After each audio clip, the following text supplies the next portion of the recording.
Chapter 45-59. The Inheritance. Xiao Hua suddenly realized something. Reverend Yun raised his hand and pointed into the distance, saying, "Fellow Daoist, look. The silhouette over there is emitting a golden light." Xiao Hua hurriedly looked over. Indeed, within the pitch-black silhouette, strange silhouettes were lit up one after another, like lamps in the night.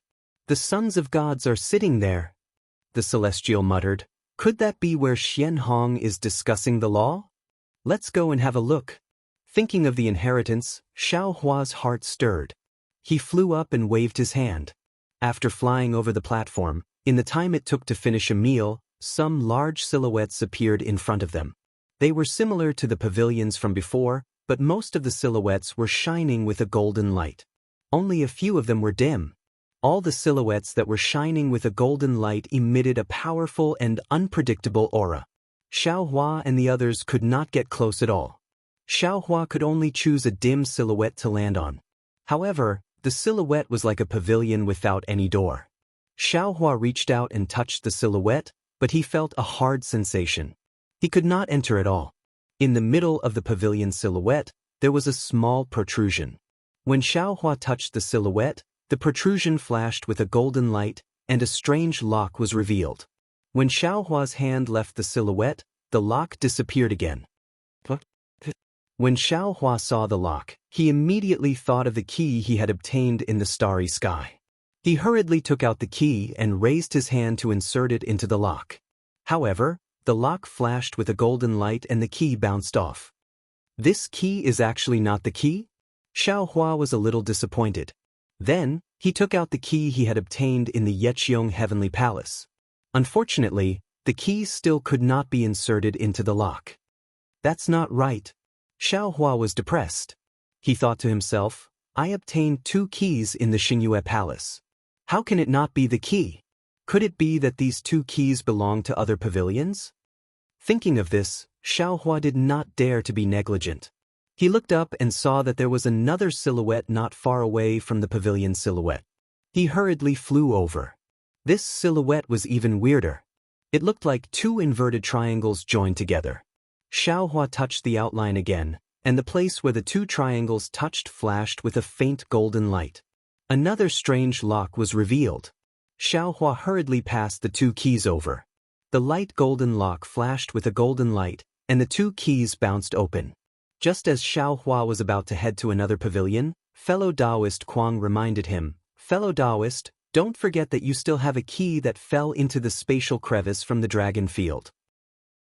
Xiao Hua casually replied, "That's the key to the dragon domain, it can't be used here, right?" However, after he finished speaking, Xiao Hua also smiled. Since the holy lotus seed could be obtained from the spatial crack, then perhaps the key obtained from the spatial crack could also be used here? Unfortunately, the key with the dragon pattern still bounced off the golden light and did not open the lock. Hee. Xiao Hua waved his hand again and took out the key he obtained from the Heaven and Earth Pagoda. He waved his hand and sent it into the lock. He smiled and said, "I have many keys, why don't I try them one by one?" Without waiting for Xiao Hua to finish speaking, with a swish, a light sound rang out. The lock shone brightly, and the key engraved with dragon patterns actually fell into the lock. Along with the light, the 2 triangular outlines lit up. At the same time that the lock entered the outline, layer upon layer of dragon patterns appeared in front of Xiao Hua's eyes. Xiao Hua reached out his hand and pushed. The originally solid outline had already disappeared, and his hand sank into it. This is really strange." Xiao Hua was overjoyed, but also extremely puzzled. This key came from the Heaven and Earth Pagoda. It should belong to the supreme dragon god of the great desolate continent. How can his key open this pavilion of the Star Moon Palace? Could it be that supreme dragon god is the ancient almighty who refined this Star Moon Palace? However, Xiao Hua could not think too much at this moment. Under the urging of celestial being, Xiao Hua stepped forward and flew into the 2 triangular pavilions. Inside the pavilions was the ocean. The blue seawater looked like crystal, and layers of strong aura of the great desolate continent flowed like the wind in this seemingly endless ocean. As soon as Xiao Hua, celestial being, Daoist witch, and the others entered the pavilions, the sound of thunder rang out again. As the sound of thunder fell, the entire ocean shook. Streams of indescribable principles emerged from the shaking and rushed into Xiaohua's body, stimulating the crystal-like divine spark and primal purple energy. The invisible golden light of the divine spark shot out from Xiaohua's body, connecting celestial being, Daoist witch, Reverend Yun, and Lord Archfiend. The principles vibrated the golden light and turned into profound meanings that fell into everyone's bodies. Just like Xiaohua, they could clearly hear the voice in their hearts. This time, Xiaohong will discuss the Tao of gods. Gods are almighty beings. Anything can become a god, no matter if it is a demon, a devil, a spirit, a human, a dragon, a sorcerer, or this. Xiaohua heard it clearly. Although he was greatly shocked, he also felt a little depressed. Damn it, I'm just a cultivator from the mortal realm. I haven't ascended to become an immortal yet. Why should I listen to the Tao of gods? If Senior Su hasn't returned to the immortal realm, I'll bring him here to listen to it. However, right at this moment, the voice continued, ordinary gods can only be regarded as demigods or even nihility gods. Even if they ascend to the divine realm of the great desolate continent and continue their cultivation, they can never become original gods, let alone incipient gods. This is what people in the three realms often say, gods are not achieved through cultivation. This is because in order to become an original god, one must obtain the words of a god, the chi of a god, the spirit of a god, and the body of a god before ascending to the divine realm of the great desolate continent. In the three realms, the cultivation of all living things is inclined towards one kind. Could be the words of a god, the chi of a god, the spirit of a god, or the body of a god. Even if there is a cultivator who can obtain two, if he obtains all four, there is not even one in a billion. Boom. When these words fell into Xiaohua's heart, it was like a sudden clap of thunder, like a sudden enlightenment. In an instant, Xiaohua's mind became clear. Without even thinking, he immediately sat down cross-legged and turned his 5 hearts towards the sky to listen quietly. The Tao of gods, even if he didn't understand it, he still had to listen. This was a once-in-a-lifetime opportunity. The ancient great sorcerers cultivated the green seal script and obtained the words of a god. The ancient great scholars cultivated the inscription script and obtained the chi of a god. The ancient Buddha cultivated the golden seal script and obtained the spirit of a god. If a cultivator has these 3, he can ascend to the divine realm of the great desolate continent. As for the body of a god, it is the primal chaos body after all. It is rare even in the divine realm of the great desolate continent. If a son of God wants to become an incipient god, he has to refine his body with the chaotic energy before he ascends to the divine realm of the great desolate continent. Even a demigod in the divine realm of the great desolate continent can hardly survive after falling into the chaos, let alone a cultivator from the lower realm. Therefore, in the divine realm of the great desolate continent, it is easy to cultivate the original god realm, but difficult to cultivate the incipient god realm. At first, Xiaohua's heart was still pounding, and he was even wild with joy. But later on, he became intoxicated. These words were not only the truth of the heaven and earth, but also something that Xiaohua would never be able to hear. Moreover, when these words fell into Xiaohua's heart, the heavenly Tao Xiaohua and the karma Xiaohua in the space were intoxicated. Countless profound meanings slowly flowed into Xiaohua's heart. As the words fell into his heart, the truth that was not easy to comprehend also turned into murmuring water. It was the same for Xiaohua, the celestial, Daoist sorcerer, Reverend Yun, and Shi the Exalted. Indescribable ripples were emanating from the bodies of the 4 clones, and dazzling lights were flashing from time to time. When they were intoxicated, the bodies of the 4 clones trembled at the same time. The celestial took out the small 9-colored mountain and slapped it on the top of his head. Immediately, the 9-colored light began to overflow from his head, slowly spreading down his body along with the words. Daoist sorcerer also took out the strange-colored bone flower, opened his mouth, and swallowed it. After that, his body began to tremble as well. Gradually, The trembling turned into a rhythm as he refined the bone flower. Reverend Yun and Shi the Exalted had also taken out the crystal dragon and the translucent blood-red skull respectively. Taking advantage of the once-in-a-lifetime opportunity, they began to refine and devour them. After an unknown amount of time, although the discussion was neither fast nor slow, Xiaohua could already tell that it was not a single existence that was discussing the law, but rather multiple existences. Some of the contents of the discussion were like sweet rain to Xiaohua, indescribably wonderful, while some were incomprehensible. However, Xiaohua was not dispirited. He only memorized what he heard, regardless of whether he would forget it in the future. Moreover, he also clearly knew that the heavenly Dao Xiaohua and Karma Xiaohua had long since escaped from his space, turning into an ethereal place to carefully comprehend. The mysteries of these two doppelgangers were something that even Xiaohua himself did not know, so he also believed that the things he did not understand, these two doppelgangers would certainly understand. When another voice rang out, Xiaohua's spirit was shaken, and he once again focused his mind, for the words were exactly the secret that he could not find even after all the hardships he had gone through. The world began with the soul, followed by the 5 elements, and then came the strength. Therefore, the mystery of the soul is comparable to the heaven and earth.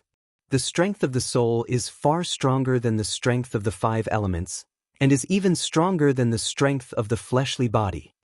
Every creature has a spirit, and their fleshly body is different.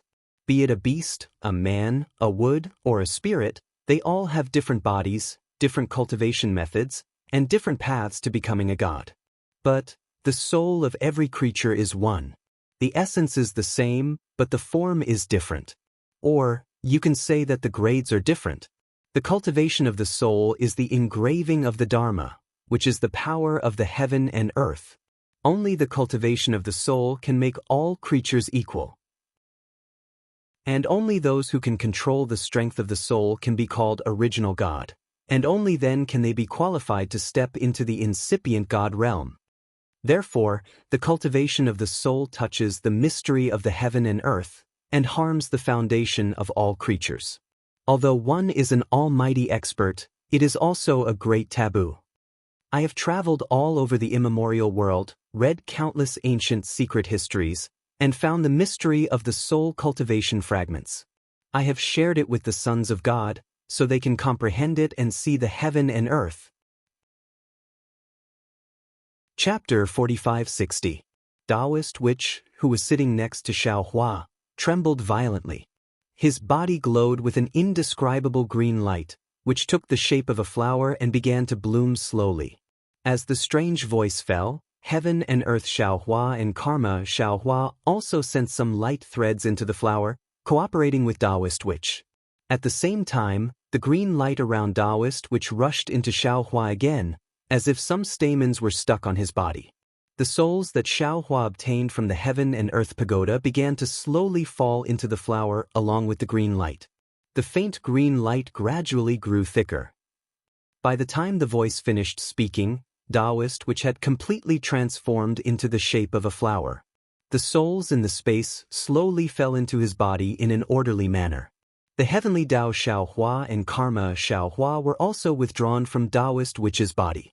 Immediately after that, other voices began to talk about the techniques one by one. Some of them were the techniques of Confucian cultivators, some were the techniques of spirit cultivators, some were the techniques of demon cultivators, some were the techniques of celestial being, and some were the techniques of fiend cultivators.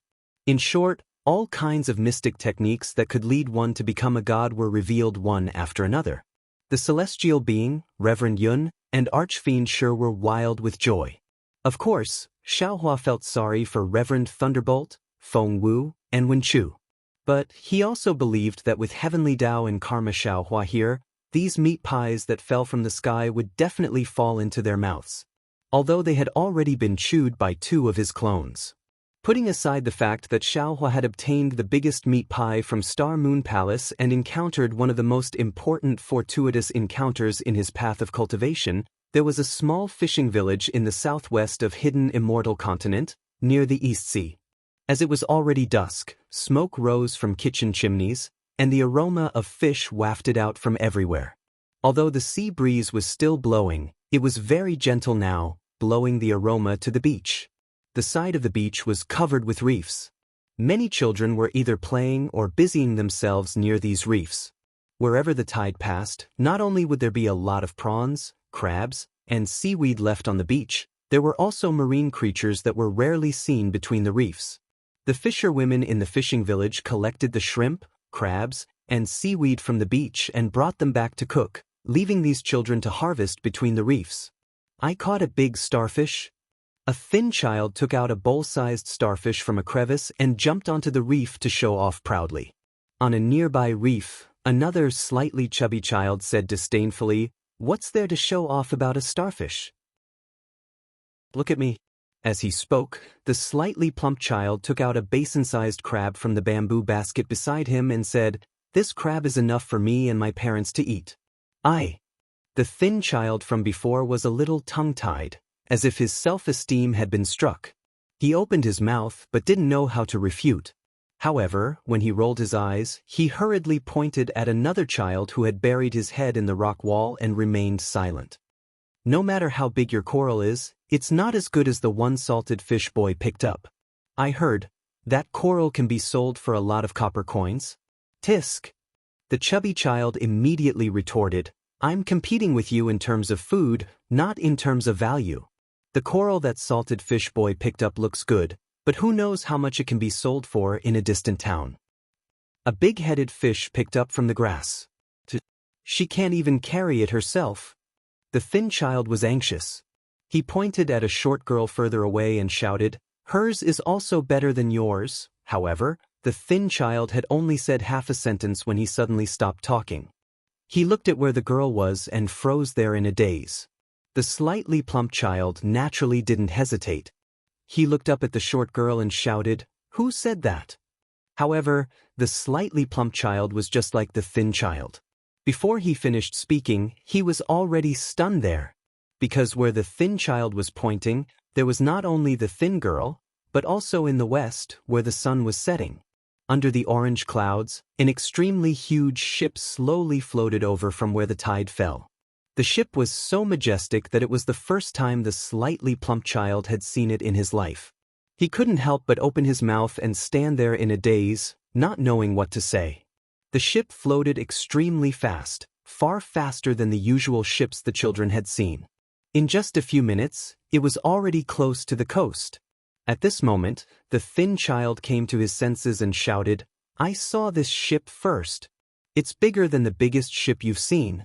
Until now, the thin child still hadn't forgotten to compete with the slightly plump child. "Pig, I've never seen such a big pig. How many years will it take for my family to eat this?" The slightly chubby child was obviously a little bigger than the thin child. He threw this kind of boring comparison to the back of his mind and opened his eyes to look at the big pig lying on the bow of the ship.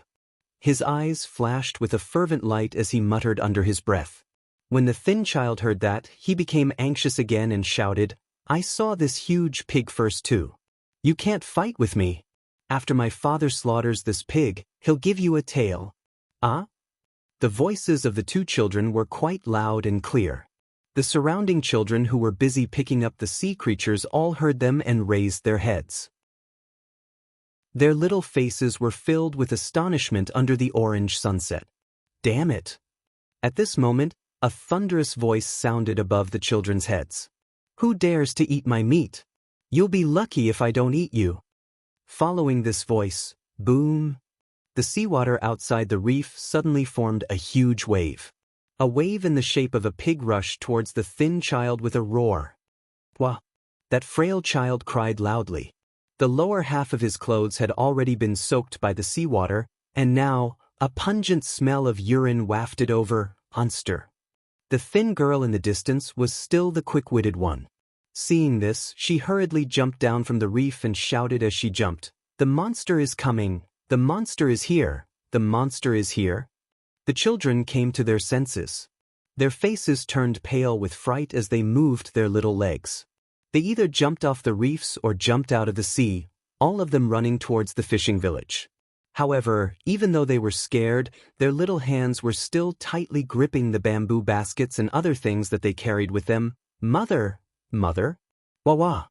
The thin child who was so scared that he wet himself cried loudly and wanted to jump down from the reef. However, his legs had already turned to jelly and he couldn't move a single step no matter how hard he tried.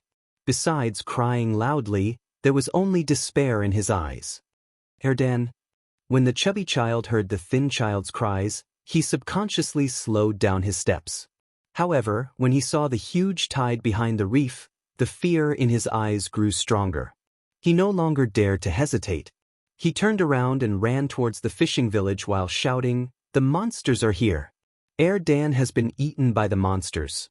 The girl named Mao Chao was the first to land on the beach and run away.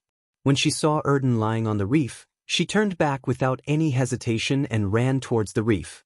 After running for a few steps, she threw down the bamboo basket in her hand. Where the bamboo basket fell, several big crabs fell out. They waved their pincers and fled into the seawater horizontally. How could Mao Chao be faster than the wave? Before she could get close to the reef, the pig-shaped wave had already reached the reef. Mao Chao shouted, "Erdan, jump down." Erdan cried and said the word "it" a few times. In the end, he couldn't say a complete sentence. Boom! The pig-shaped wave fell from the sky and smashed onto Erdan's head. Seeing that Erdan was about to be swept away, Mao Chao's eyes were also filled with despair. This was because the wave was so big that it seemed to cover the entire sky. If the wave fell, she would also be swept away, not to mention that there was a pig-shaped monster hiding in the wave. Just as Erdan and Mao Chao were in despair, the huge pig-shaped wave condensed in the air. The pig's tail swept towards Erdan's head and knocked him down onto the reef. Then, from the tail's root, a gush of seawater fell and drenched Erdan's entire body. Wah! Erdan, who was so scared that he didn't know how to cry, couldn't help but cry again. "Ha, eat me, eat me." The huge pig-shaped wave laughed loudly and actually twisted its fat waist on Erdan's head. Phew! Mao Chao suddenly woke up and let out a long sigh. Then her legs went soft and she collapsed on the beach. She ran away and ran back. She was already exhausted. Liao Chao struggled to get up from the ground, but no matter how hard he tried, he was unable to do so. Erdan was soaked by the seawater, and while he was crying, he choked on the water. While he was coughing, the pig-shaped wave rolled up in the air, and the pitiful Liao Chao and Erdan fell into the wave. The wave was like a giant hand, sweeping the two of them towards the distant ship. Mao Chao was scared again. Her two black eyes turned rapidly and Erdan was about to grin again. "Amitba, chastity." At this time, a gentle voice sounded again. "You're being naughty again. Why don't you act like a monk? Look at how scared these children are." "Master?" Chastity's voice sounded as if he was wronged. Disciple wasn't being naughty. Disciple was just testing people's hearts. Didn't you see? Disciple only used a small spell and saw the selfishness of human nature. So many children, except for this little girl called Mao Chao, none of them stayed to save this child called Erdan. They are so young and yet they don't have a caring heart. What will they do in the future? Chapter 4561. Amitba Buddha. The gentle voice continues, "They are still children. It is already good enough that they can protect themselves in the face of danger. How can I ask them to save others? Moreover, their temperament needs to be cultivated bit by bit. It is impossible to know it from young. This is also the purpose of Master's Sutra Seeking Bliss. I want to use Buddhism to teach them from young. Besides, didn't this girl stay? As long as one person stays, the humanity of this world will not be annihilated." Mao Chao was originally afraid, but after hearing the voice, her heart calmed down. Although she did not understand the meaning of the words, she knew the Amitba Buddha. Just as she was feeling relieved, her eyes lit up again. The sea waves disappeared and she was actually standing on a huge ship. Before she could see everything on the ship clearly, a strange face of a fire ape flashed in front of her. Mao Chao could not help but be afraid. She took 2 steps back and almost fell. At this moment, she felt something warm on her back. Mao Chao turned around to look. She screamed again.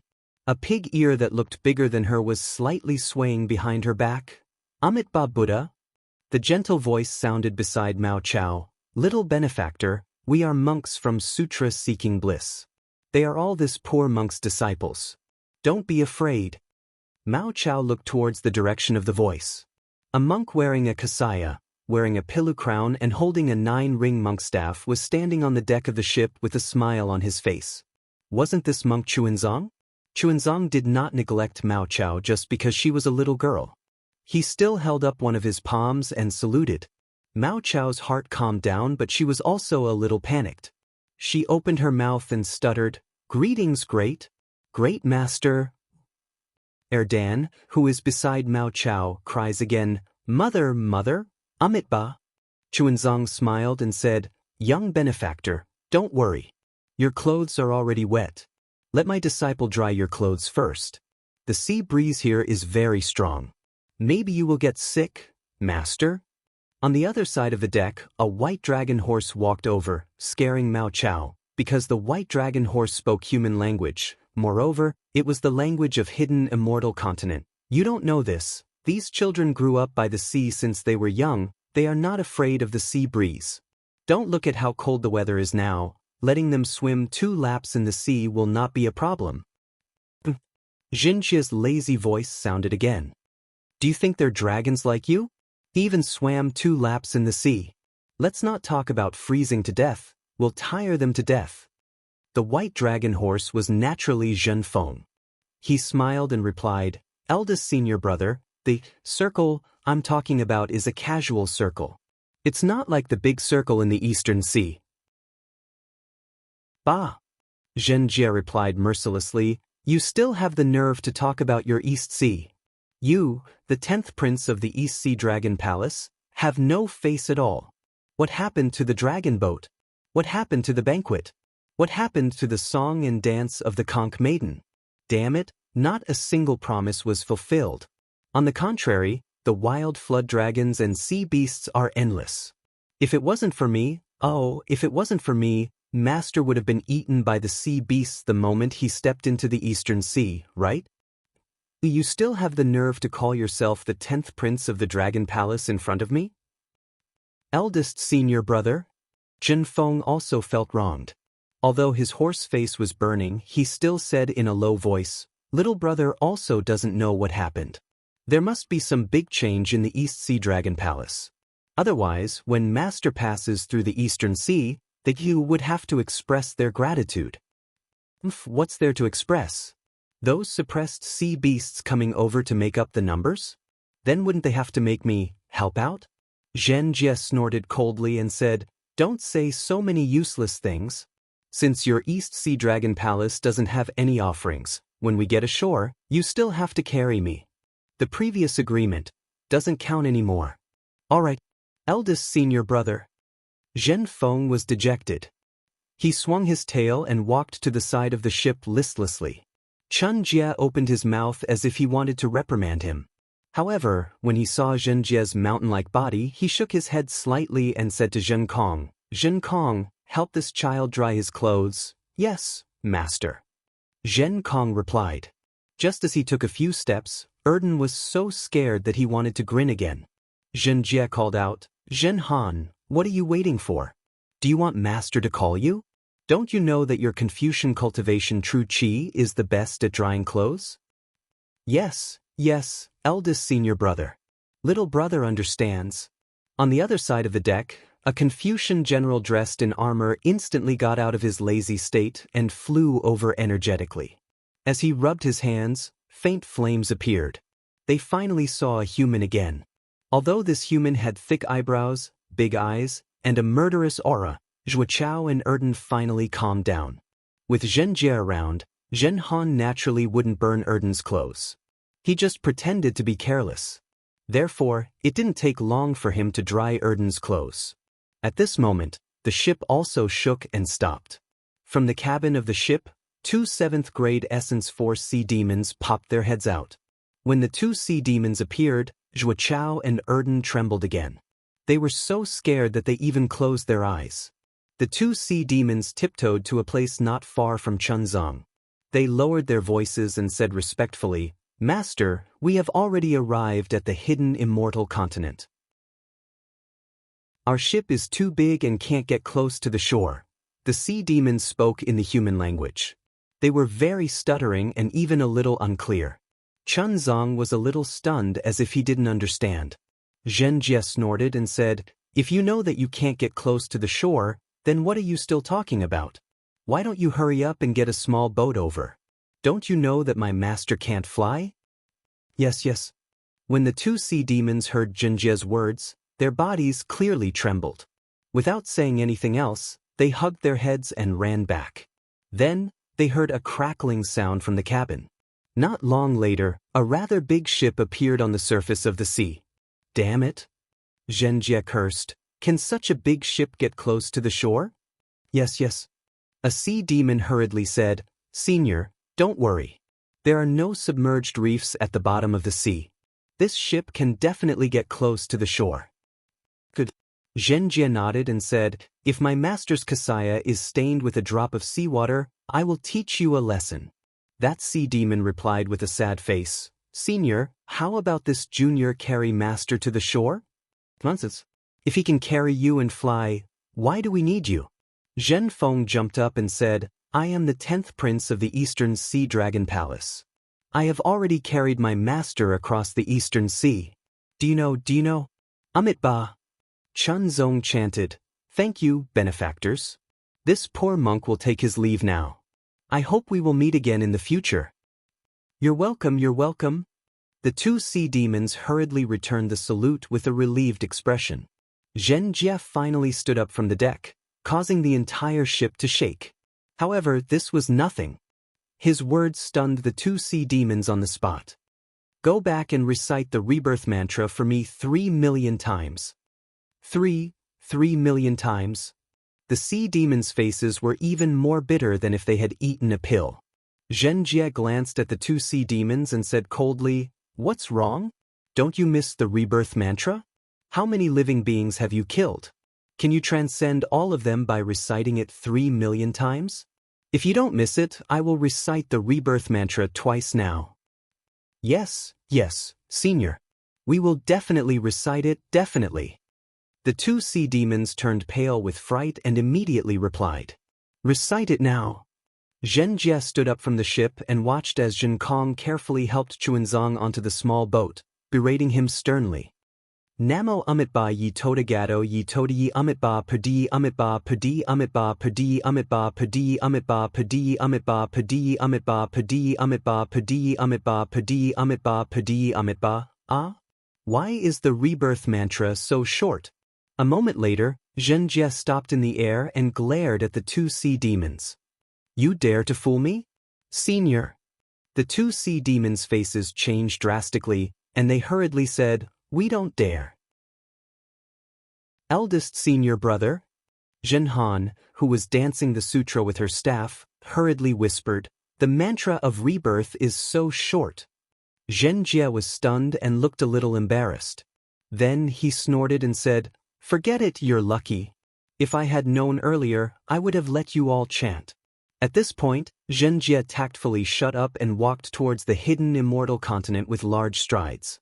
Although Xianxia was sincerely worshipping Buddha and was also very respectful towards Chuanzong, he was also extremely lazy. Not to mention chanting the Buddhist sutra, he couldn't even remember the name of the Buddhist sutra. The two sea demons didn't dare to say anything.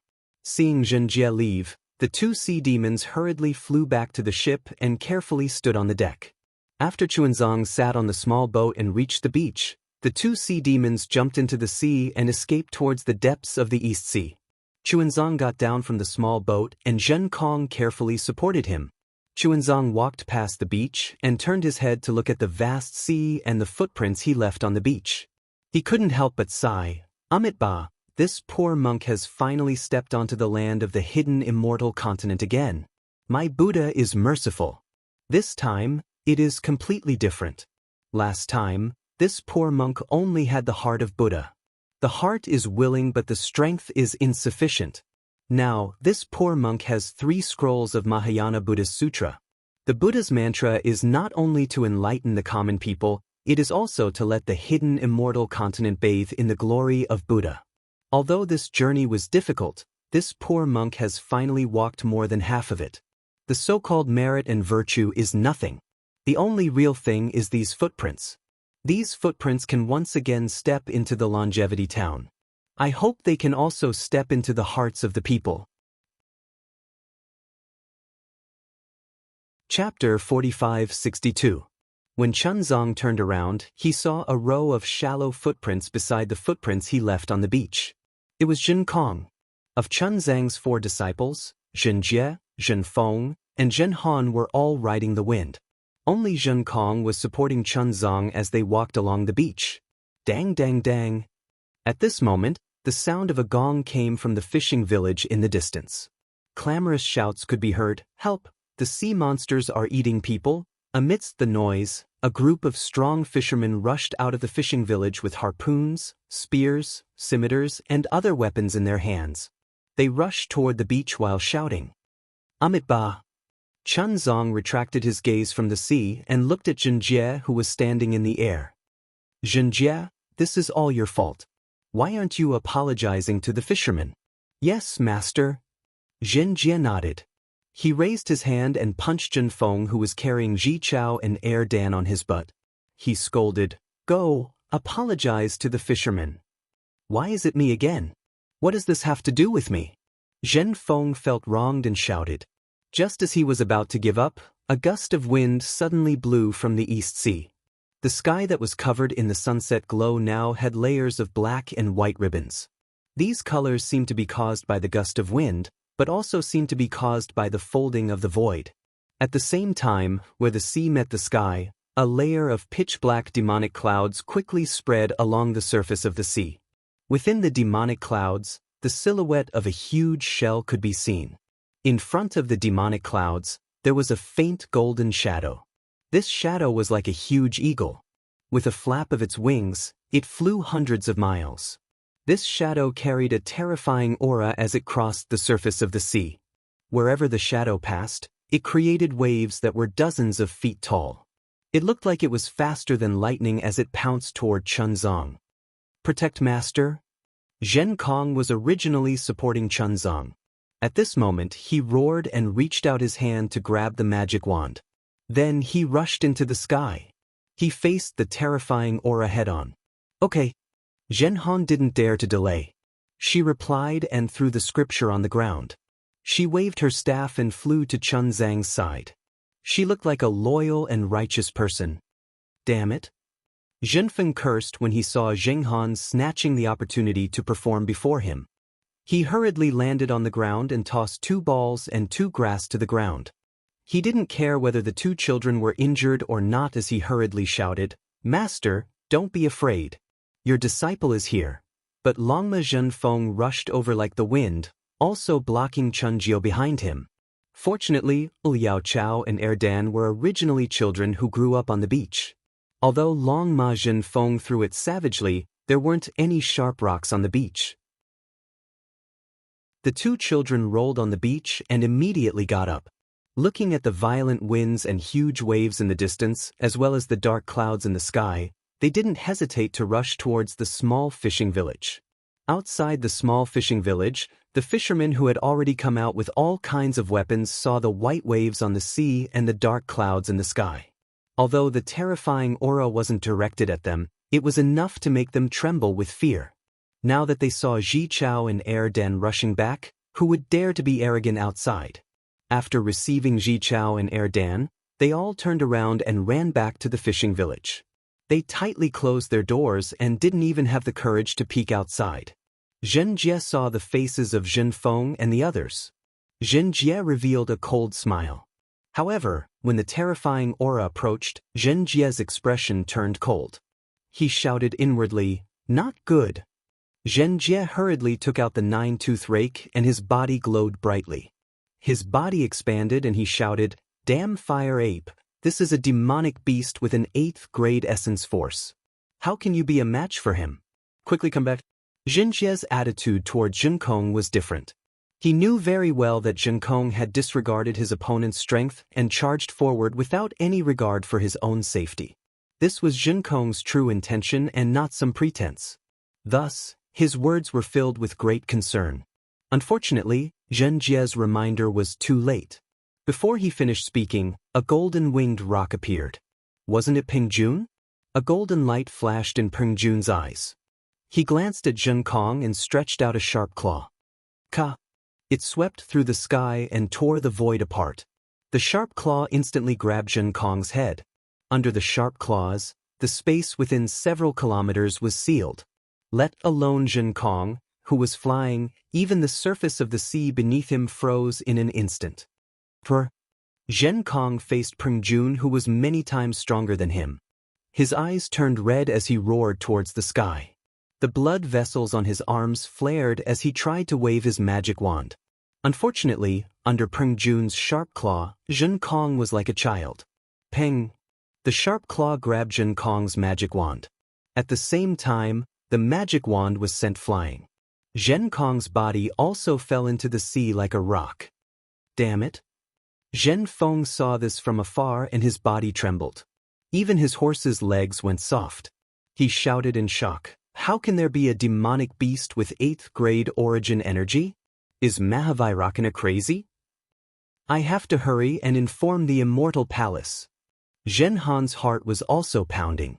He moved to block Chunzang's body and said, "Oh, no, I have to hurry to the Immortal Palace to get reinforcements." Chunzang, on the other hand, didn't panic at all. He chanted Buddha's name and calmly looked at the sea and sky. Roar! Seeing Zhen Kong being knocked into the sea, Xianxia was furious. With a roar, it rushed into the sky and turned into a huge light shadow. This light shadow suddenly elongated and distorted. In an instant, it landed in front of Peng Jun. Without waiting for the light shadow to solidify, the wind whistled again. The nine-toothed rake was surrounded by clouds and it pounced towards Peng Jun like a nine-headed dragon. Rumble. Just as the nine-toothed rake descended, the black and white stripes in the sky suddenly condensed. Amidst the rumbling of thunder, Demon King Ni Quan's figure appeared. When Ni Quan saw such a wild chastity ring, a strange expression appeared in his eyes. As he waved his tail, layers of spatial ripples appeared in an attempt to block the nine-toothed rake. Bang bang bang bang. A series of explosions sounded. Wherever the nine-toothed rake passed, it was invincible. All the spatial ripples were destroyed. Just when Ni Quan was about to wave his tail again, Xianxia raised its hoof. Pung. It was as if the world was being trampled by this hoof. The light shadows in the surrounding 10 li fell into this hoof. Xianxia's hoof suddenly disappeared into the void. Soon after, Peng Jun's eagle cry resounded amidst the rumbling sounds. Finally, with a loud boom, Peng Jun's body flipped a few times in the air. He hurriedly flapped his wings and stabilized his body. How can this pig be so powerful? Peng Jun couldn't help but exclaim in his heart, "No wonder Daoist Xiao told us to be careful." Ouch, not good. Peng Jun was surprised. Waves appeared in the void again. The nine-toothed rake shot out from the void like a meteor and ruthlessly smashed towards Peng Jun's back. Peng Jun didn't doubt that if this nine-toothed rake fell, 9 bloody holes would appear on his body. He would also lose half his life. Fortunately, Peng Jun didn't need to raise his head and spit out lightning. At this moment, Bai Qing had already arrived. The pitch-black demonic clouds scattered across the sky. The huge shell blocked the nine-tooth rake. With a loud bang, the multicolored light shone for thousands of feet. Bai Qing's shell trembled rapidly. The huge body also staggered as if it couldn't stand steadily.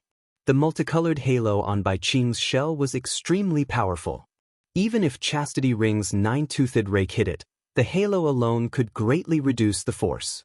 However, at this time, the multicolored halo had been taken back by God's punishment. Bai Qing could not adapt to it for a while. She used her shell to take on Chastity Ring's attack. Previously, when Xianxia was fighting with a great demon of the lower 8th grade in the Great Snow Mountain, he had just arrived at the Elysium from the primitive continent.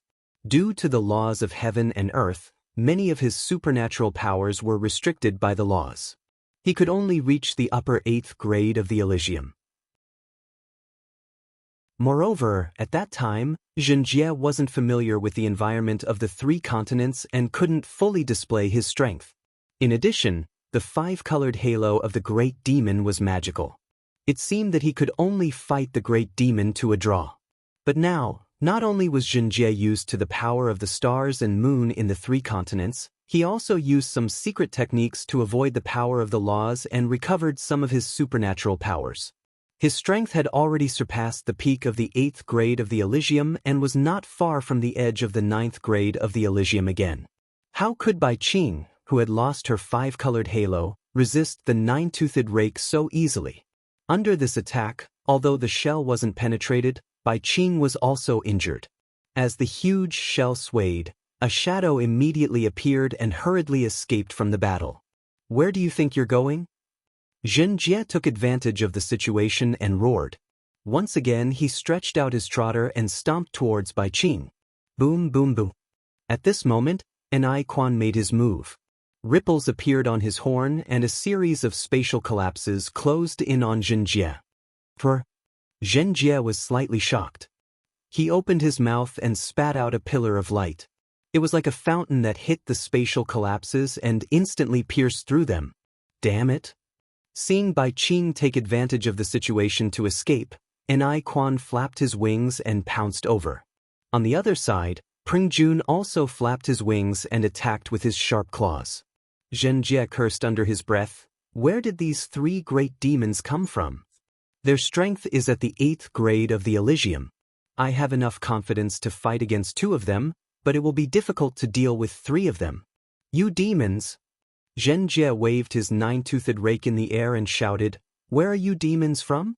I'm a monk from the Sutra of Nirvana. What grudges do I have with you? Why are you chasing after me? I'm in a good mood today. If it's a misunderstanding, get the hell out of here and I'll let bygones be bygones. Otherwise, don't blame me for killing all of you with my rake.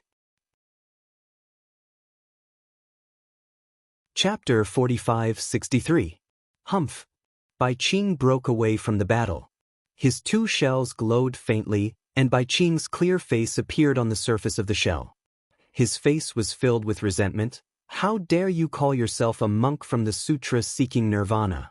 How can there be a monk who calls himself an old man in this world? That's my freedom. It has nothing to do with you.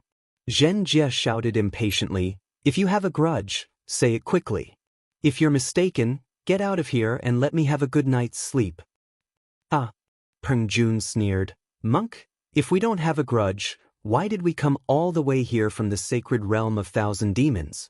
If we don't kill you today to avenge my poor brother Bai, we won't have the face to call ourselves demon kings. Brother Bai? Although Pringjun didn't mention the name of the 5-colored shell demon, nor did he say that he wanted to avenge it, Xianxia understood that not many demons had died in his hands. The 5-colored shell demon was one of them, and the strongest one at that. Seeing that the 3 demon kings wanted to avenge it, the grudge was naturally formed with the 5-colored shell demon. However, Xianxia still pretended not to know. He sneered, 3 old demons on this sutra seeking nirvana? There are thousands of demons that died in my hands. Who knows which one you're talking about? Besides, those demons were tricked into coming here to seek death. If you want revenge, you can find the one who tricked them. Why are you looking for me? Humph, I only know that my brother died in your hands. Bai Qing snorted. I don't know anything else. Your royal younger brother? Xianxia looked at Bai Qing strangely and asked, You look so poor that you don't even have a piece of colored clothing. How can you be the brother of that upstart shining with 5 colors? Obviously, you were tricked into coming here. Bai Qing's heart ached at the mention of 5 colors. He sneered, You don't have to worry about that. Just give me your life. Just as he said this, Pringjun screamed from afar, Damn it! On Pringjun's back, a huge pig's hoof had appeared out of nowhere. This pig's hoof had crushed the space within a radius of dozens of miles, trapping Pringjun within it. Seeing that she had been fooled, Bai Qing was furious. The colorless halo around her flashed again, and she smashed toward the chastity ring.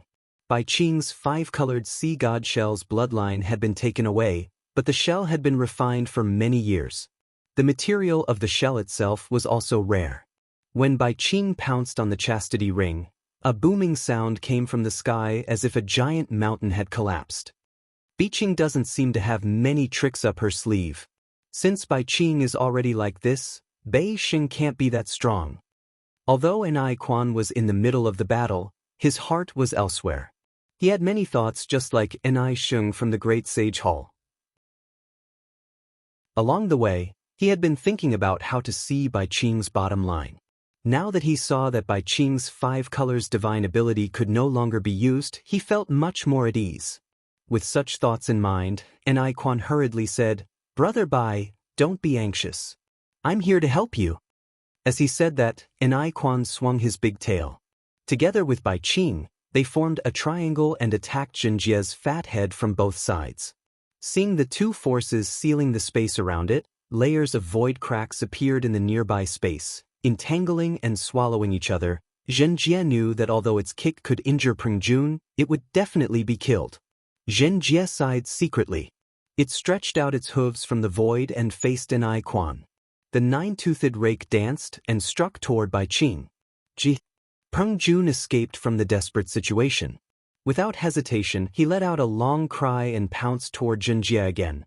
Seeing that the 3 demon kings wanted to take revenge for the 5-colored sea god Shell clan, Xianxia had no choice but to pull itself together and use all its tricks to fight against them. The wind blew and the clouds shook on the shore of the East Sea, and the waves surged to the sky. The 4 demon clans fought from the sky to the sea, and from the sea to the sky. Even though the moon was bright and the stars were sparse, their battle cries still shook the sky. Zhen Kong had already flown out from the sea and stood guard in front of Chun Zong with a magic wand in his hand. As for Dragon Horse Zhen Feng and Zhen Han, seeing how powerful the 3 demon kings were, they were already afraid. They looked at Xianxia's divine ability anxiously. As long as Xianxia showed less signs of being defeated, they would immediately go to the Immortal Palace and the East Sea Dragon Palace to call for reinforcements. When Prengjun, Enai Quan, and Bai Qing came to the hidden Immortal continent to take revenge, they had already investigated Chun Zong and his 4 disciples. They also knew that Zhen Kong was a fire ape that Xiaohua didn't allow to be hurt. Therefore, even though Prengjun's claw looked very powerful, it didn't hurt Zhen Kong at all. Zhen Kong flew out from the sea in confusion and hurriedly protected Chun Zong. His eyes were filled with envy as he looked at Xianxia's battle with the 3 demon kings. Boom! Just as everyone had their own thoughts and were dazzled by the battle, a loud sound was heard. Then, kacha-kacha, sounds of shattering echoed, followed by a miserable shriek. Bai Qing was the first to escape from the battle. On the incomparably hard shell, a huge pig's hoof print could be faintly seen. Around the hoof print, there were 3 large holes and many cracks. 2 of the 3 large holes were flowing with blood. After Bai Qing escaped from the battle, his figure immediately swayed and he flew towards the distance. Seeing that Bai Qing was injured, Prengjun spread his wings. The sound of wind and thunder resounded. Similarly, dozens of afterimages appeared and flew towards the depths of the East Sea. Although Prengjun was fast, Enai Quan, who had some understanding of Bai Qing's strength, was even faster. Bai Qing had just been injured by the 9-toothed rake. Before he could escape from the battle, an obscure fluctuation appeared on his horn. As his wings flapped, his figure had already entered the void and disappeared. Zhen Kong. Seeing that the 3 demon kings had retreated, Xianxia shouted, "Protect Master well. This daddy will go and take the heads of these demon kings." After saying that, Xianxia moved his figure and turned into a stream of light to chase after them. However, he disappeared along with the 3 demon kings in an instant. Eldest senior brother is truly formidable. Dragon Horse Zhen Feng flattered, "You actually managed to defeat the 3 archfiend kings.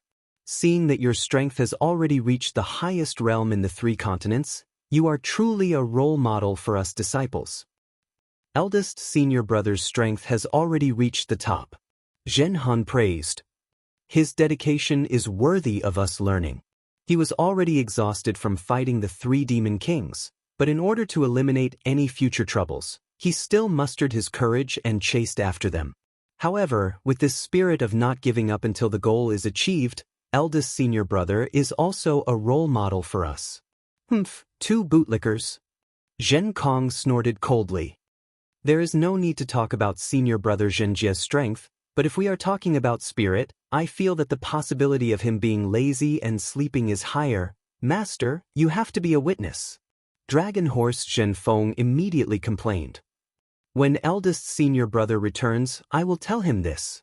You are not allowed to say that I am complaining behind his back. This is what Zhen Kong said himself. Amitba. Chun Zong chanted. Master was frightened and my body is also tired. Let us find a place to rest first. Yes, master. Hearing that, Zhen Kong hurriedly agreed. Disciple will bring master to the small fishing village and find a place to stay. No need. Chun Zong waved his hand. At dusk, you scared the children of others. How can we find a place to stay? It is better to find a place to stay outside. Yes, master.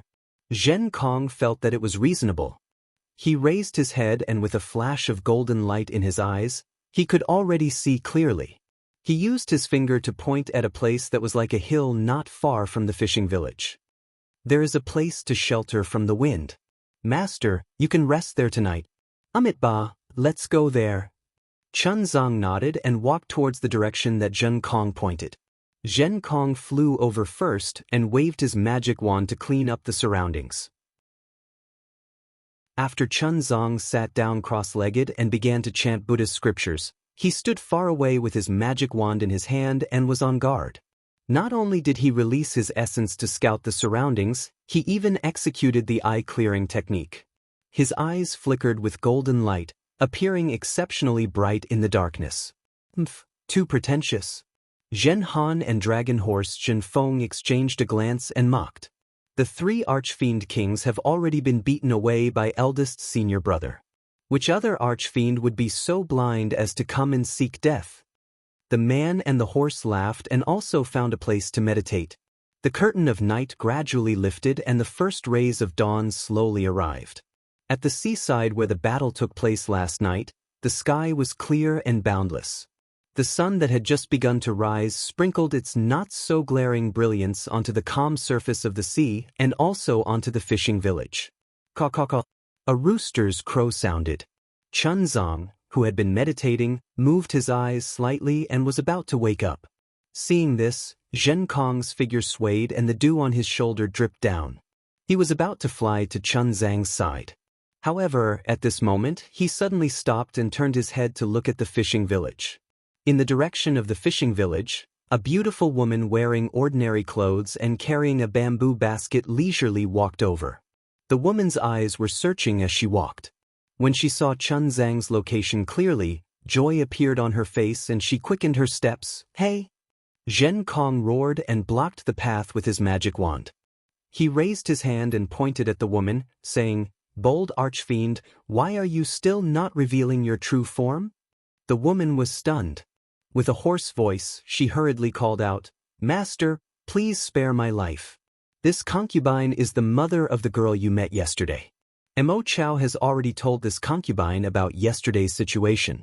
This concubine knows that this concubine has misunderstood all of you masters.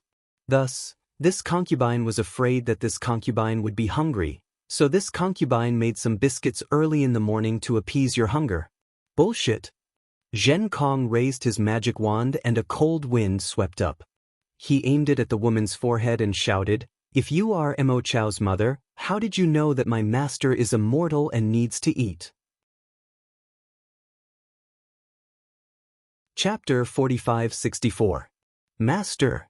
That woman says pitifully, this concubine really does not know if you masters need to eat. However, this concubine thinks that since you are a human, you should eat. Last night on the sea was truly dangerous. Tuakeo's father did not allow this concubine to come out. This concubine thought about it, and felt that if this concubine did not express her apology, tisk. Zhen Kong is truly furious. That magic wand of his falls a few more times but in the end, it does not fall. He holds back his killing intent and shouts, This daddy has already seen your true form. Stop pretending. If not for the fact that you know that my master is easily swayed, how would you dare to come over? If you still do not leave. Disciple. Chuanzong has already woken up. Looking over, he says unhappily, What is going on? Does this female benefactor have something to say? Damn Zhenhan. Zhen Kong says angrily, why are you still not hurrying to protect Master? Achoo! Zhenhan sneezes on a pile of firewood that looks like a dried tree trunk. She flips over and says, second senior brother, aren't you being too careful? Now that you have the reputation of eldest senior brother, which little demon would come looking for trouble? After getting up, Chuanzong tidies up his kasaya. Beside him, Longma Zhenfeng has already come over and says with a smile, Master, this is Tuakeo's mother. She said that she is here to deliver the pancakes to Master to express her misunderstanding of us yesterday. Amitba. Chuanzong reveals a smile. Putting his palms together, he walks over to where Zhen Kong is blocking that woman and says, female benefactor is too polite. We are all monks and do not eat meat. Please take this pancake back. As long as female benefactor is willing, this poor monk is already very grateful. Don't worry, Master. That woman says with a smile, Tuakeo has already said that Master looks like a monk. This concubine did not use any meat oil when making the pancakes. Master? Zhen Kong is anxious. His figure flashes back slightly as he calls out, don't come over. This is a demon. Why is it a demon again? Chuanzong is startled. He unconsciously stands there and looks for a moment in disbelief. The woman obediently placed the basket on the ground and said, Master, if you have any doubts, I won't go over. After you've eaten the pancakes, you can leave the basket here. I'll ask Xiao Chao to come and get it, Zhen Kong. Chuanzong grumbled. This woman is clearly the mother of the grass. How could she be? Zhen Kong snorted coldly. He turned to the side and said, Master, you're the one courting death. It has nothing to do with me. Zhenfeng, just wait for Xinjie to come back and roast you? Seeing that Zhen Kong had moved aside, the woman was overjoyed. However, just as she was about to take a step forward, Zhen Kong's demonic wand struck down from the sky. This strike was truly strange, and it was extremely powerful. The woman wanted to dodge, but she was completely enveloped by the wind generated by the demonic wand. There was no way for her to dodge. Pa! With a muffled sound, the woman's head and upper body were shattered. She died on the spot without even a scream. Chuanzong was startled. He looked at Zhen Kong in disbelief. Then, he looked at the woman who was smashed into meat paste. In an instant, an indescribable anger arose in his heart. Previously, Zhen Kong had killed many demons, including some Daoist cultivators. However, those demons and cultivators didn't die such a miserable death. Moreover, when he looked at the basket beside the woman's corpse, Chuanzong couldn't help but think of the fisherwoman he met when he first came to the hidden immortal continent from the Western Paradise, as well as the dry rations her family gave him. That fisherwoman wasn't here. After more than 200 years, she should have died long ago. However, how similar were the two fisherwomen? They were both kind to others, especially Xiao Chao's mother. Not only did she not blame Xinjie for his evil deeds yesterday, she even brought pancakes. Not only did Zhen Kong not understand her intentions, he even killed her with a single strike. If she was a demon, why didn't she fight Zhen Kong? Why was she beaten to death for no reason? Seeing the change in Chuanzong's expression, Zhen Kong understood Chuanzong's anger.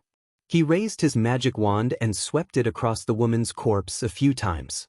He pulled out a scarlet insect that was more than a foot long and as thick as a thumb. At this moment, the insect's surface was cracked and its insides had been smashed into paste by the magic wand. Zhen Kong said coldly, Master, this is called a control insect. It usually burrows into the 7 orifices of humans or demons and is controlled by it. The larva of this insect has the strength of a first-grade elemental power. The adult should have the strength of a 3rd or 4th grade elemental power. It flies like lightning. If this disciple let it fly another half a foot, Master would have already died. After saying that, Zhen Kong placed the magic wand on his shoulder.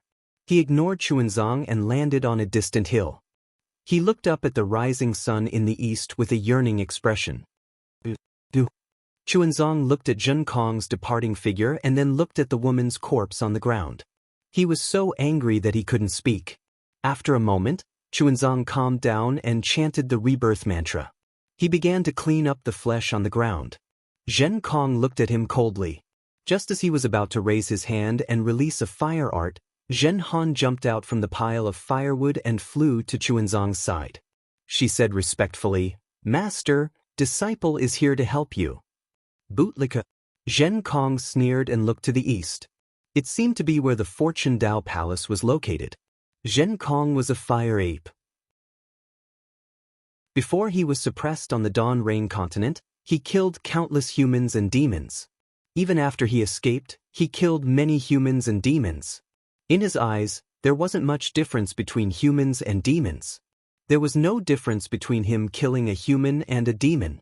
However, he didn't know how big of an impact it was for Chuanzang to kill a human in front of him. Moreover, Zhen Kong protected Chuanzang with all his might. He was afraid that Chuanzang would suffer a single injury. However, he didn't have any special respect for Chuanzang. He also didn't really treat Chuanzang as his master. He was only fulfilling the trust his true master had given him. While Chuanzang was an esteemed monk, he was also a human. Seeing that Zhen Kong had killed someone, he immediately stood to the side and pretended to be cultured. Even though he knew that what Zhen Kong said and did was not wrong, the anger in his heart would not dissipate so easily. Unfortunately, the matter was far from over.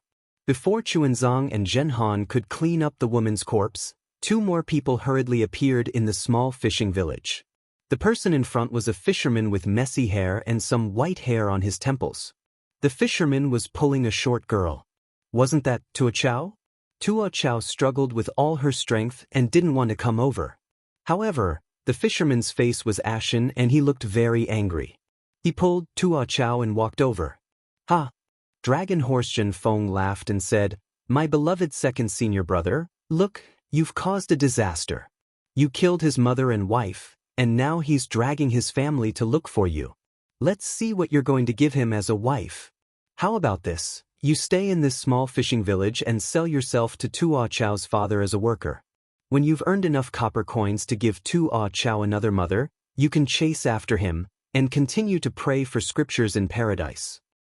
TSK. Zhen Kong was enraged. He revealed the ferocity of a fire ape at Dragon Horse Zhen Feng as he shouted, "Damn it, if you dare to say another word, do you believe that I won't beat you to death with my staff?" "Eldest senior brother?" Dragon Horse Zhen Feng habitually shouted. However, just as he shouted, he realized that Xianxia had gone to hide. He hurriedly shut his mouth and hid his horse face under his buttocks. Quick! Zhen Han naturally also saw Tua Chao. He hurriedly raised his hand and flames appeared between his fingers. He said, "Master, please let this disciple clean up this mess." "No need." Chuanzang shook his head. This matter must be explained to Tua Chao and her father. After all, this woman is their relative. They should know. Whether they believe it or not, that's their problem. They are mortals. Zhen Han said helplessly, "How can they believe it?" "Amitabha, your master is also a mortal." Chuanzang chanted Buddha's name. Whether they want to beat or scold, it's up to them. "Master." The fisherman approached and saluted from afar. "My wife just disappeared. I heard from my daughter that she was baking pancakes early in the morning. I didn't see her. Zhen Han waved his hand impatiently. "What does your wife baking pancakes have to do with us?" Isn't this my family's bamboo basket?" The man originally wanted to explain with a smile. However, he inadvertently glanced around and immediately saw the bamboo basket by the side of the road. When he looked to the side, he saw clothes that were not completely buried. "Mother?" Tua Chao struggled to hide behind her father. However, when she saw the familiar clothes by the side of the road, how could she endure it? She immediately pulled her hand out of her father's hand and rushed to the side of the road. As she ran, tears from the corner of her eyes flowed down her cheeks and fell into the air. "Sigh, Amitabha." Chuanzang sighed and walked a few steps forward. He clasped his hands together and said, "Young benefactor, master, be careful." Zhen Han, who was at the side, was also moved. She hurriedly stood in front of Chuanzong and reminded him. Mother! Tuo Chao ran too hastily and fell to the ground. Although there was a lot of sand around the fishing village, Tuo Chao's knees and elbows were still scratched and blood flowed out. Get out of the way! Chuanzong was anxious. He pushed Zhen Han and went around to help Tuo Chao up. Zhen Han hesitated and turned to look at Zhen Kong. Zhen Kong was not paying attention to them at all. He was only squinting his eyes and looking at the sun. Zhen Han understood that although Zhen Kong was angry, she would definitely not stay out of the matter and let Chuanzong die. Zhen Kong must have seen that Tuo Chao and her father were not controlled by the control bug. Therefore, Zhen Han only took a few steps forward and was on guard. She did not stop Chuanzong. Chapter 45-65. To Chuanzong's surprise, even though Imo Chao's body was scratched, she was very agile. She rolled on the ground and immediately got up. Ignoring Chuanzong, she pounced towards the blood-stained clothes on the ground. My wife!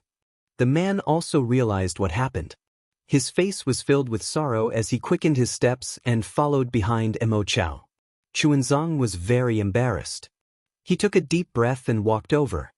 Benefactor, please listen to this poor monk's explanation.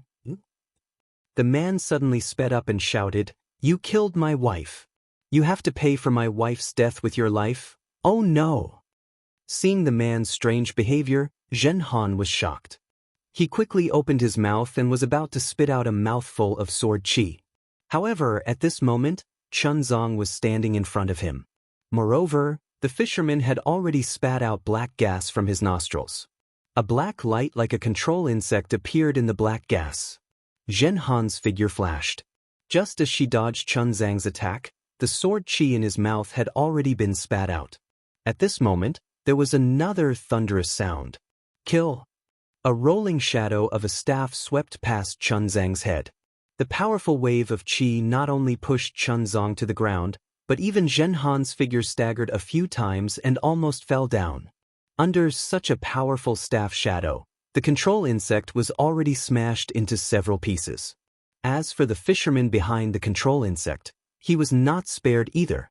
Where the staff shadow disappeared, his upper body was also smashed into meat paste. Father.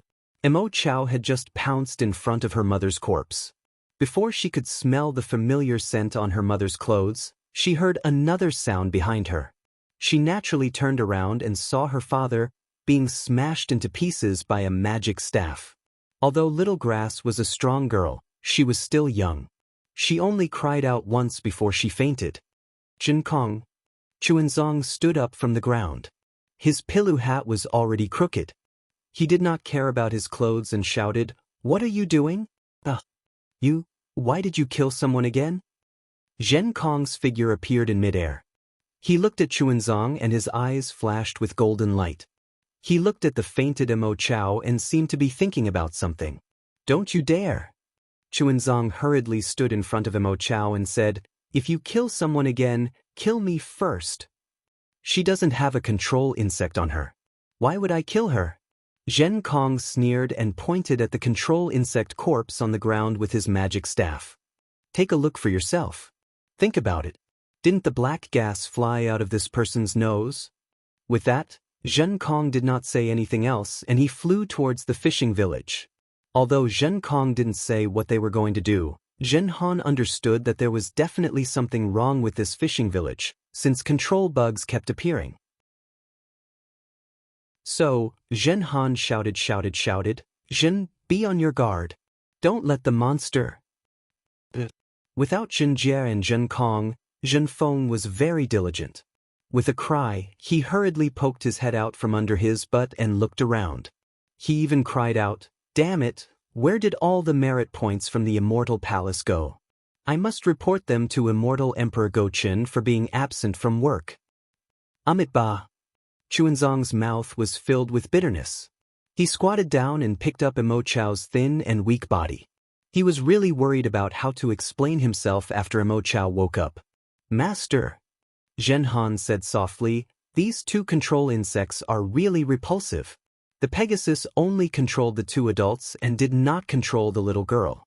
Second's senior brother killed these two adults, and both of them were seen by this little girl. Have no way to explain ourselves. Why don't we kill the little girl as well? Forget it. Ba. Disgust appeared in Chuanzong's eyes. He glanced at Zhenhan and said, Zhenhan, you are now Ai's disciple and not a Confucian general. Don't break the precepts. Zhenhan coldly snorted and didn't say anything else. She raised her hand and a cluster of flames appeared, burning the corpses of the fisherman and the woman on the ground, as well as the pancakes in the bamboo basket. Chuanzong opened his mouth and wanted to stop her. However, he swallowed the words that were about to come out of his mouth. In less than 5 minutes, Zhen Kong flew out of the fishing village. Chuanzong hurriedly asked, Ba, Zhen Kong, don't commit any more crimes. Why would I be so fierce for no reason? Zhen Kong waved his hand impatiently and said, if there weren't any monsters, I wouldn't have bothered to make a move. With that, Zhen Kong gloomily muttered to himself, this is strange. If there aren't any monsters in the fishing village, why would 2 control insects appear out of nowhere? Zhen Han glanced at Zhen Kong and said indifferently, you killed people and didn't clean them up. Instead, you asked me to clean them up for you. Now that I've cleaned them up, you can explain to Immortal yourself. With that, Zhen Han looked at the fishing village in the distance. At this moment, some fishermen had already poked their heads out, but none of them had the courage to come out. What's there to explain? Zhen Kong sneered. I only care about protecting Master. I don't care about anything else. If you want an explanation, go and do it yourselves. Mother, father. At this moment, Immortal woke up. She called out and sobbed softly. Her small figure shrank into Chuanzong's embrace as she avoided Zhen Kong with a fearful gaze. A little girl had her family destroyed in just one morning. No matter how mature she was, she couldn't accept it. She even thought that she was dreaming. Ba. Chuanzong looked at the unconcerned Zhen Kong and said, Master is hungry. Immortal is also hungry. Go and ask for some karma. Yes, Master. Zhen Kong didn't say anything else. He looked at the fishing village in the distance and urged the cloud to fly away. Chuanzong looked at the sky in the distance. The sun was already high up in the sky. He took a deep breath. There was a hint of nostalgia and sadness in his voice as he said, when I was still a child, I also had a father and mother at home. They loved me very much. However, one day, when Zhang Qingxiao massacred Yellow Flower Ridge, Jiang Luo was still young.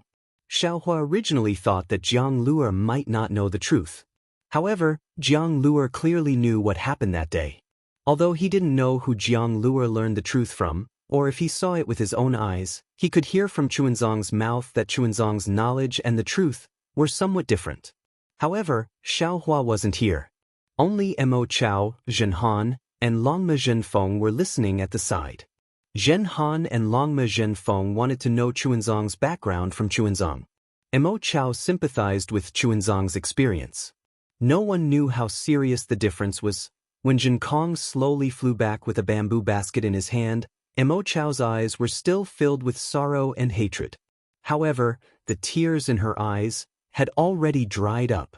Children from poor families were always able to adapt to life very quickly. They knew what to do when and what to do. Her parents had already been killed. What she needed to do now was to protect herself and tenaciously survive. Zhen Kong placed the bamboo basket in front of Chuanzong. After hesitating for a moment, he said, Master, I got this from the town in front. Please take a look and see if it's of any use. Chuanzong nodded and didn't answer. He removed the lining cloth on the bamboo basket and saw that there were some date cakes and other things that looked very pretty. A burst of heat and fragrance floated from the bamboo basket. Chuanzong didn't feel anything, but Immortal's stomach rumbled. Chuanzong picked up a date cake and placed it next to Immortal's mouth. He said kindly, You eat. Master, eat first. Immortal raised his hand and pushed it to Chuanzong's mouth without hesitation. Master has been enlightening me for a long time. I'm sure you're already hungry. Okay. Chuanzong saw that Immortal was so sensible and felt a little guilty. He picked up another piece and gave it to Immortal. Let's eat together. At this moment, Chuanzong didn't look like a monk at all. He was no different from a kind big brother. Imo Chao grinned and forced a smile. Okay, master. After Imo Chao wolfed down the date cake, Chuanzong slowly ate a few mouthfuls. Before Chuanzong could do anything, Zhen Kong flicked his finger and a jujube cake flew out of the basket and landed in Liao Chao's hand. Liao Chao was startled and its small body shrank back into Chuanzong's kasaya.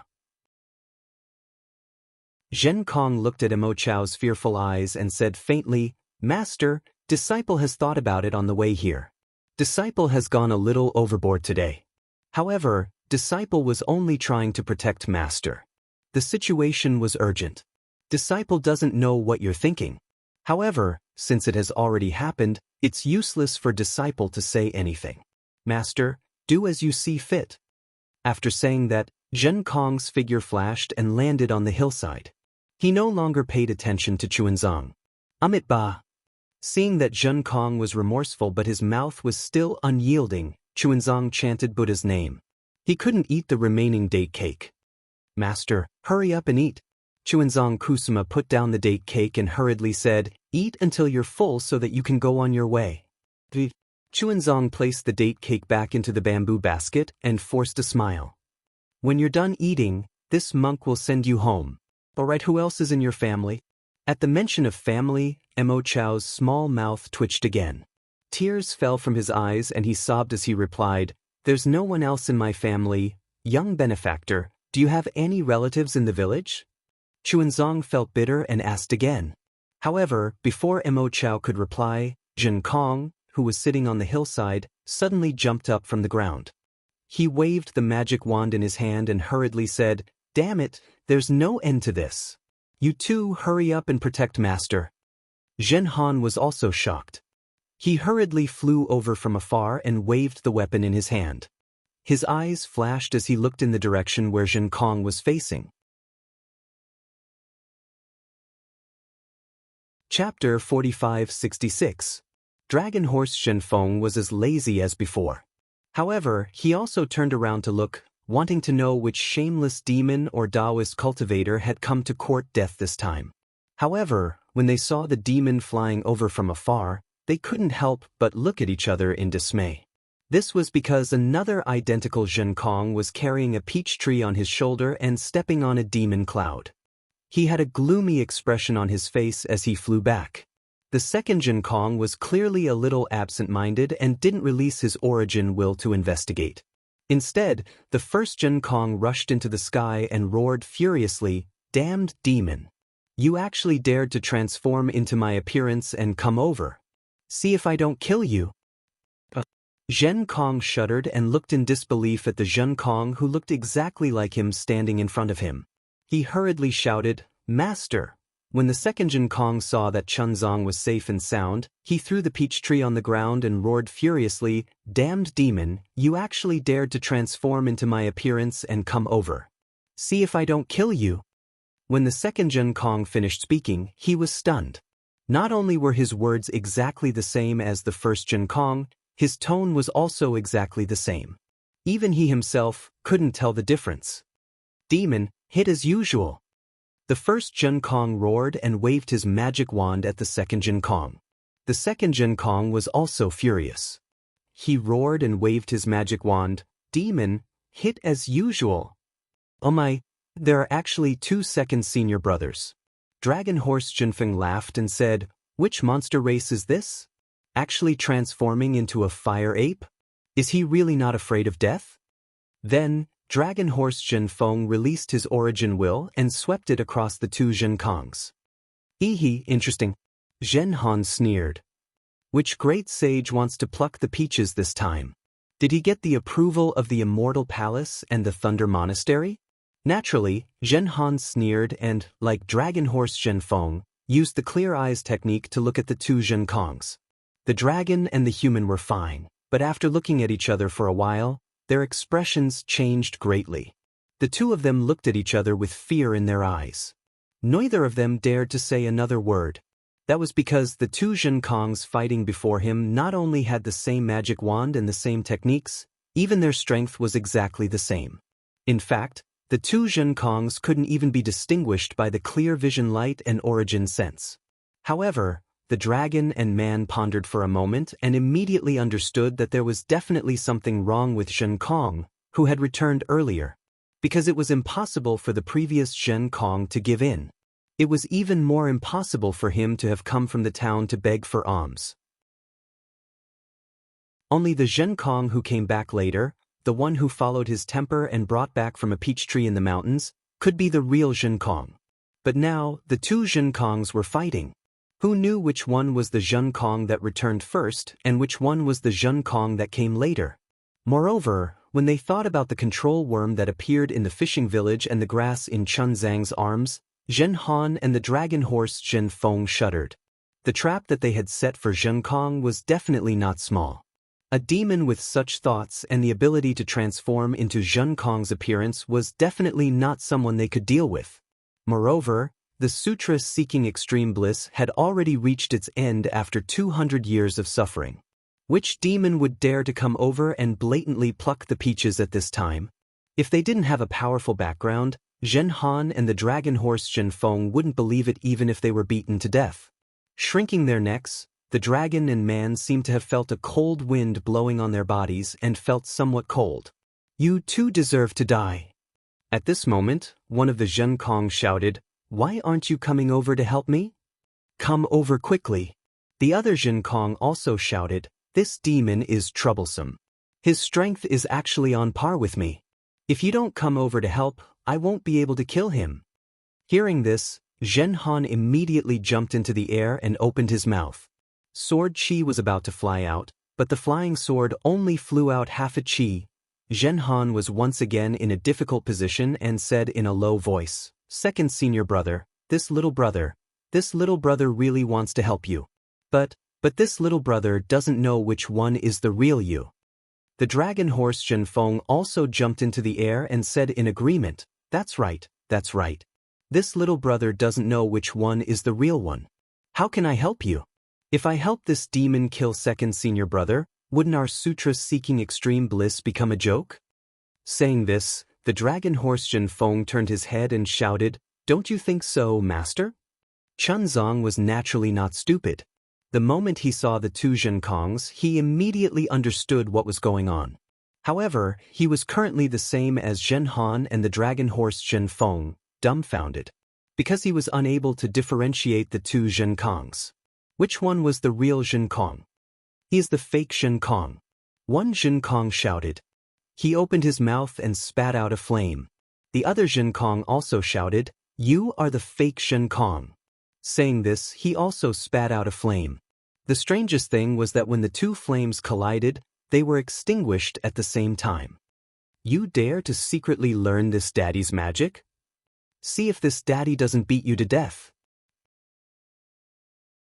One Zhenkong shouted and raised his magic wand again, while the other Zhenkong also shouted, "You dare to secretly learn this daddy's magic? See if this daddy doesn't beat you to death." The two Zhenkongs fought in the air again. Seeing that they didn't need to help, Zhen Han and the dragon horse Zhen Feng cleverly descended from the air. Zhen Han held the crescent moon spade and stood on one side of Chunzang while the dragon horse Zhen Feng swung his tail and stood on the other side. They seemed to be rather loyal. The two Zhenkongs fought from the sky to the ground, then from the ground to the sea, and then from the sea to the sky. Not only were the winds and clouds surging in the sky, even the calm surface of the sea was gradually surging with huge waves. The two Zhenkongs were still unable to determine the victor. Seeing the scorching sun in the sky, the two Zhenkongs knew that there wouldn't be any conclusion if they continued to fight like this. They both waved their magic wands and descended from the sky. However, the two Zhenkongs seemed to have a tacit understanding and landed a bit far from Chunzang. The two Zhenkongs stabbed their magic wands towards the ground and shouted, "Master, quickly tell us, which one is the fake Zhenkong and which one is the real Zhenkong?" Chunzang helplessly looked at the two identical Zhenkongs and said, "Master's eyes are mortal, how can I tell them apart?" Saying this, Chunzang turned his head and asked Zhen Han and the dragon horse Zhen Feng, "Disciples, which one do you think is the real Zhenkong?" "Master, we really can't tell." Zhen Han and the dragon horse Zhen Feng replied in unison. Actually, Master can ask some secrets that only you and second senior brother know, damn it. Without waiting for Zhen Han and the dragon horse Zhen Feng to finish speaking, the two Zhen Kongs cursed together. Since it's a secret, how can Master ask it in person? If the fake Zhen Kong heard it, wouldn't he know? That's right, Master, please don't ask. Zhen Han and the dragon horse Zhen Feng realized and hurriedly said to Chunzong, let's wait for eldest senior brother to come back first. Alright, it seems like we can only wait for Zhenjie to come back first. Chunzong could only place his hopes on Zhenjie, who was sleeping somewhere. However, they waited for more than half a day. Seeing that the sun was about to set, they still didn't see the shadow of that pig. Because of the fight between the two Zhen Kongs, the fishermen in the fishing village didn't dare to leave the village. Around the fishing village, there were some shelves made of withered branches. Most of them had fishing nets on them. These fishing nets were supposed to be put away last night, but because of the arrival of Chunzong and the others, as well as the battle between Zhenjie and the three demon kings, most of them weren't put away. At this moment, these shelves had collapsed due to the strong wind, and the fishing nets were scattered on the beach. Far away on the beach, there were some small boats. Originally, when the tide rose this morning, the fishermen in the fishing village would go out to sea as usual. However, because of the fight between the two Zhen Kongs, the fishermen didn't go out to sea. When the tide rose, some fishing boats were dragged by the seawater and drifted into the sea. Together with the fishing nets from before, most of them were floating not far away from the beach. Although these fishing boats and fishing nets weren't far from the beach, when the tide fell, they would probably drift into the depths of the East Sea. The owners of these boats would lose their boats, and their livelihood would be even more difficult in the future. Looking at the two identical Zhen Kongs staring at each other like fighting cocks, ready to fight at any time, Chunzong sighed and once again looked at the distant sea. A layer of darkness appeared in the depths of the sea. Chunzong, who had already passed through the East Sea 3 times, knew that a storm was coming. Master, Xiao Chao said in a low voice, there will be a storm tonight. If we don't put away the fishing boats now, they will turn into wood chips tomorrow morning. Amitba.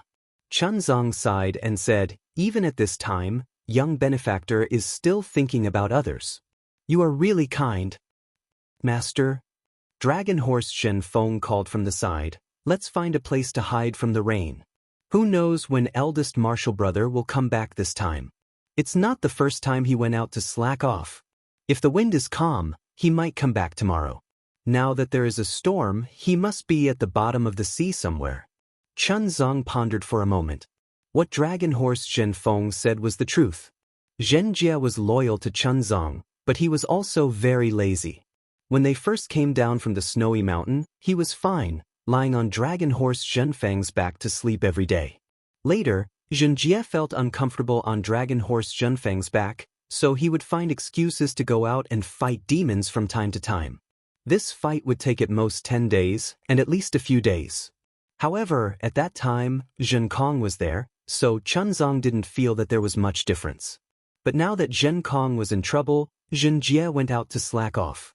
This small matter was a big deal. Let's go. Chunzong stood up and said, let's go first. Don't block the fishermen's livelihood. If we don't go out to sea, I'm afraid that some families will be in trouble. Yes, Master. The two Zhen Kongs answered at the same time, very habitually. Damn it. The two Zhen Kongs, who had just rested for a while, were furious again. With a loud shout, they started to fight again. Chapter 4567. Chunzong was helpless and could only say to Zhen Han, Disciple, go and pick up the fishing boats and nets scattered in the sea. Don't let them drift with the waves. Master. Zhen Han looked at the two Zhen Kongs fighting and said nervously, right now, I still can't tell which one is real and which one is fake. Disciple has to protect your safety and can't leave without permission. Che. Longma Zhen Feng sneered. It's obvious that the one who came back first is fake. If he wanted to harm Master, he would have made a move already. Why wait until now? I think the one who came back later is fake. Zhen Han snorted. Zhen Feng, You are from the dragon race. Picking up fishing boats and nets from the sea is your specialty. You should be the one doing this. But Longma Zhenfeng spat. I am the 10th prince of the Eastern Sea Dragon Palace. How can I do such a trivial thing? If the other princes of the Eastern Sea Dragon Palace were to know about this, how can I still keep my face? You are already being ridden by a pig. What face do you still want? Zhen Han retorted. However, he immediately looked at Chunzong, who was walking towards the sea, and shouted, Master, what are you doing? Amitba. Master is going to do such a trivial thing. Chunzong said without turning his head back. Io master, don't be anxious. Disciple was just joking with junior brother. How could Zhen Han dare to let Chunzong go to the sea? He hurriedly said and flew above the sea. He raised his hand and grabbed the fishing boats and nets several li away. With a wave of his hand, he was about to throw them to the beach. Chunzong saw this and hurriedly shouted, Disciple, be careful. Don't break these fishing boats. You are really long-winded. Although Zhen Han was impatient, he still restrained his temper and flew to the beach and put down the fishing boats and nets. After one more grab, the entire surface of the sea was cleaned. Zhen Han's face was a little pale as she gasped for breath and said, Master, Disciple was fortunate enough to not disappoint you. Amazing. Third senior brother is really amazing. Longma Zhenfeng raised his hoof and praised with admiration. Gosh, Chuanzong looked at the little girl and asked, We should be on our way. This penniless monk will send you back to the fishing village. But Liao Chao blinked and said, Master, if you send me back, I will starve to death. How is this possible? Zhen Han sneered. Although there are only 40 to 50 families in this small fishing village, there are still over 100 people. Wouldn't having a little girl like you mean having an extra pair of chopsticks? Besides, don't you know how to pick up seafood on the beach? Even if you were at home, would they just watch you starve to death? Mao Chao opened her mouth but didn't know how to explain. After a while, she pointed in the direction of the fishing village and said, Before the new year, there was a guy called Smelly Fish in our village. His parents went out to sea and didn't come back. He disappeared after that. Amitba. Chuanjue chanted the name of Buddha. Zhuachao's worries are not unfounded. These fishermen only relied on fishing for a living, and even a family of 3 might have problems filling their stomachs. How could they spare the energy to adopt a little girl? Not to mention Zhuachao living alone. Who knows what kind of ancient people she would meet? In this era, people can only live for themselves. Conscience is about to disappear. This is also the reason why Master wants to bring the Mahayana Buddhist scriptures to the hidden immortal continent. So that under the illumination of Buddha's light, the world can become one. Master, do as you wish. Zhen Han casually replied. Zhenfeng. Chuanjue spoke again, Come here. Yes, Master. Zhenfeng replied. Just as he took 2 steps forward, he suddenly realized something and cried out in shock. Monk, what are you doing? Amitba, Zhuachao is still a child. Master wants to take her away, so naturally I have to ride on your body. Chuanjue replied indifferently. Dragon Horse Zhenfeng quickly retreated and shouted, How can this be? I am the 10th prince of the Eastern Sea Dragon Palace. How many people in this world can ride on my body? It is already good enough for me to become your disciple. You actually want a secular girl to ride on my body? You are humiliating me, humiliating my Eastern Sea Dragon Palace. Master. Zhen Han also frowned and said, If this Zhuachao is a boy, then so be it. We can just bring her along. She is a girl. Although she is young, she is still a girl. I am afraid that it will be inconvenient to bring her along, right? That's right. Dragon Horse Zhenfeng retreated far away and shouted, Monk, if you do this, you will make that Eastern Sea conch girl who is infatuated with you sad. Amitba. Chuanjue replied, Master will bring Zhuachao along first. When we reach the city, I will find an honest family or a nunnery and let her stay there. Not good, not good. Zhen Han said anxiously, How can there be an honest family in this world? If Master leaves, who knows how they will treat Zhuachao? A nunnery is even worse. Zhuochao is still so young, how can she become a nun? Ba, then I will leave this matter to you. Xianxia smiled and said, the hidden immortal continent is the foundation of Confucian cultivators. The immortal palace must have a place to settle the old, the young, the sick, and the disabled. Since sutra seeking in extreme bliss has the merit of Confucian cultivators, then Zhuochao should also be one of the merit. Monk, you set a trap for me. Zhen Han was startled and became somewhat angry. Xianxia was not angry and said indifferently, Ba, if the immortal palace is selling dog meat under false pretenses, then you naturally don't have to do it. With that, Xianxia pulled Zhuochao's hand and said, Zhuochao, follow this poor monk. Yes, master. Zhuochao was very obedient. She stood up and looked at the fishing boat not far away with reluctance. She opened her mouth and wanted to say something, but in the end, she closed her mouth. Xianxia was very attentive. After walking a few steps, he saw Zhuochao's sad expression and woke up. He turned around and brought Zhuochao to the fishing boat. Master, what are you doing? Dragon Horse Zhenfeng asked hurriedly. Zhenfeng, you go and tidy up the scriptures. Carry the scriptures and other things on your body first. Xianxia instructed, Zhen Han, you go with master to the fishing village and tidy up the things in Zhuochao's house.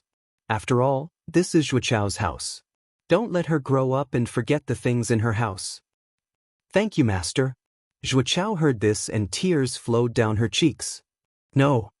Zhen Han wanted to say that he didn't want to go, but seeing Xianxia's firm steps, he knew that he couldn't stop him. He thought for a moment and said, Master, you wait here. Zhuochao, come with me. With that, Xianxia raised his hand and took Zhuochao into his hand. He stepped on a cloud and impatiently flew to the sky above the fishing village. When Zhuochao pointed at the straw hut, Xianxia waved his hand and put the entire straw hut into his qiankuan bag. The fishermen in the fishing village were all afraid and hid in their houses, not daring to come out. Zhuochao saw Xianxia's divine ability and her eyes lit up. She hurriedly shouted, Uncles, I am Zhuochao. My parents were killed by demons and unfortunately met with misfortune. I met a kind monk and they promised to take me to another place to settle down. You don't have to worry. When I grow up, I will come back to see you. Xianxia was extremely impatient, but after hearing Zhuochao's words, he couldn't help but look at Zhuochao. After all, this child at such a young age was more meticulous than his age. It was indeed rare. However, Xianxia didn't think too much about it. After flying back, he told Xianxia. Xianxia nodded with a smile. He held his staff in one hand and the little Zhuochao in the other. He looked at the direction, then looked at the two Zhenkongs who were still fighting in the sky and left. Who is the real one? Who dares to steal my merit? Longma Zhenfeng carried the scripture on his back and looked at the battle in confusion. However, after a moment, he shook his tail and sneered, What does this have to do with me? My merit won't be any less. After saying that, Longma Zhenfeng followed behind Xianxia. However, after a moment, Longma Zhenfeng cursed, Damn it! Why aren't there two chastity rings? This scripture is as light as a feather compared to the chastity rings. Behind Longma Zhenfeng, Xianxia's voice came again. Even if there are two chastity rings, won't you still have to carry whoever is killed? Longma Zhenfeng snorted and said with a smile, What if the fake one kills the real one and the fake one isn't lazy? Maybe he won't ride on my back and show off his prowess? You're dreaming. Xianxia sneered, How can the fake kill the real one? Do you think that there are so many 8th grade peak elemental energy experts in this world who would come and join in the fun? That's right. Longma Zhenfeng was also interested and said in a low voice, Xianxia, between the two Zhenkongs, which one is the real one and which one is the fake one? Nonsense, the one who came back first is the fake one, the one who came back later is the real one. Xianxia replied without thinking. Longma Zhenfeng was displeased, You're the one who's talking nonsense. Can't you have a nice chat? The night is long and the stars are shining brightly. Don't you want to talk about the biggest secret of immortals, Buddhas, and demons? What's there to talk about? Xianxia sneered, We're all chess pieces. Fate is never in the hands of chess pieces. No, you don't understand what I mean. Longma Zhenfeng laughed. What I mean is, between the two Zhenfengs, one is the real one and the other is the fake one. Or are both the real one and the fake one? Why did he appear at this time? Oh, Zhenfeng, what do you mean? Chuanjue's curiosity was piqued and she asked curiously, quickly say it. We just came out from the Eastern Sea. Could it be that you got some news? Guesses are guesses. Third senior brother, you can't slander me. Longma Zhenfeng was somewhat displeased. Although I came from the Eastern Sea, I didn't see the dragon race from the Eastern Sea Dragon Palace. I didn't even see a single marine race from the Dragon Palace. Eldest senior brother can testify to this.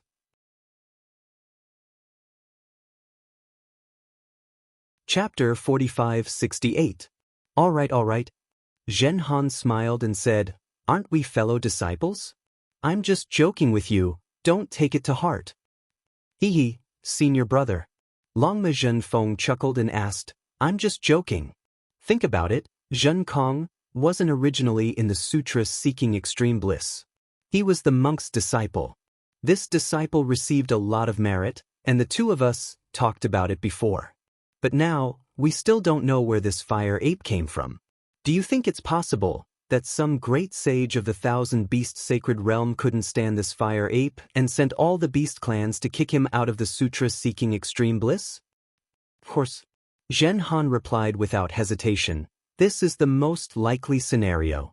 Moreover, Zhen Han glanced at Longma Zhenfeng and said meaningfully, Junior brother, don't you think that the appearance of this fake Zhen Kong has a lot to do with the East Sea Dragon Palace's peace? Hiss. Longma Zhenfeng couldn't help but suck in a breath of cold air and said in shock, Senior brother, you mean? Since you've already guessed this possibility, why do you need me to say more? Zhen Han smiled and didn't say anything. Don't, senior brother. Longma Zhenfeng thought of another possibility and couldn't help but feel bad. He quickly smiled and said, I'm just a bystander, so why don't you say it? Zhen Han rolled his eyes and said ambiguously, It's your beast clan's matter, why do you need me to say it? Although I don't know what happened in the East Sea Dragon Palace, you should be glad that there are two Zhen Kongs and not two Zhenfengs. AI, that's right, I didn't think about it at first, but now that senior brother said it, I know. Zhenfeng seemed to have some lingering fear in his heart as he replied, It's possible that the great sage of the Great Sage Hall went back on his word. Something happened between the Great Sage Hall and the East Sea Dragon Palace. Fortunately, the East Sea Dragon Palace didn't abandon me, the 10th prince. That's right. Zhen Han smiled and said, You're still the 10th prince of the East Sea Dragon Palace, unlike this fire ape who doesn't have any background. At this point, Zhen Han's heart skipped a beat, and he hurriedly transmitted his voice. That's not right. Zhenfeng, do you still remember the snowy mountain? Nonsense, who doesn't remember the Great Snow Mountain? Namo Maitreya Buddha achieved enlightenment and Zhenjie became our senior brother. Speaking of the Great Snow Mountain, Dragon Horse Zhenfeng immediately thought of its own bloody history and became somewhat angry. Do you think that Daoist Xiao is Zhen Kong's backer? Zhen Han reminded. I remember that Daoist Xiao treated Zhen Kong quite well back then. Are you kidding me? He's Zhenjie's backer. Dragon Horse Zhenfeng said disapprovingly, that day, that human didn't say anything to Zhen Kong, and he even cursed at him a lot. The funniest thing is that the fire ape didn't know the immensity of heaven and earth and wanted to ask that human for a magic treasure. Wasn't it rejected by the human? That's true. Zhen Han nodded and said, if Daoist Xiao has a backer, it's not a big deal to give him a magic treasure. Moreover, Daoist Master Xiao rejected him very tactfully. With one look, I can tell that he is not on the same side as Zhen Kong. You humans are really laughable. Dragon Horse Zhenfeng mocked. A rejection is a rejection. Why did you say, when you are done with the sutra seeking extreme bliss, come and ask me for it and I will keep it for you? That's too fake. Hee, why else would I be a human? There are a lot of ways of the world that you monsters don't understand. Zhen Han replied with a mischievous smile. I am a dragon, the 10th prince of the East Sea Dragon Palace, not a monster. Dragon Horse Zhenfeng corrected again. These words, he had probably said it more than 2,000 times in the 200 years he had spent in the sutras seeking extreme bliss. Zhenhan didn't mind.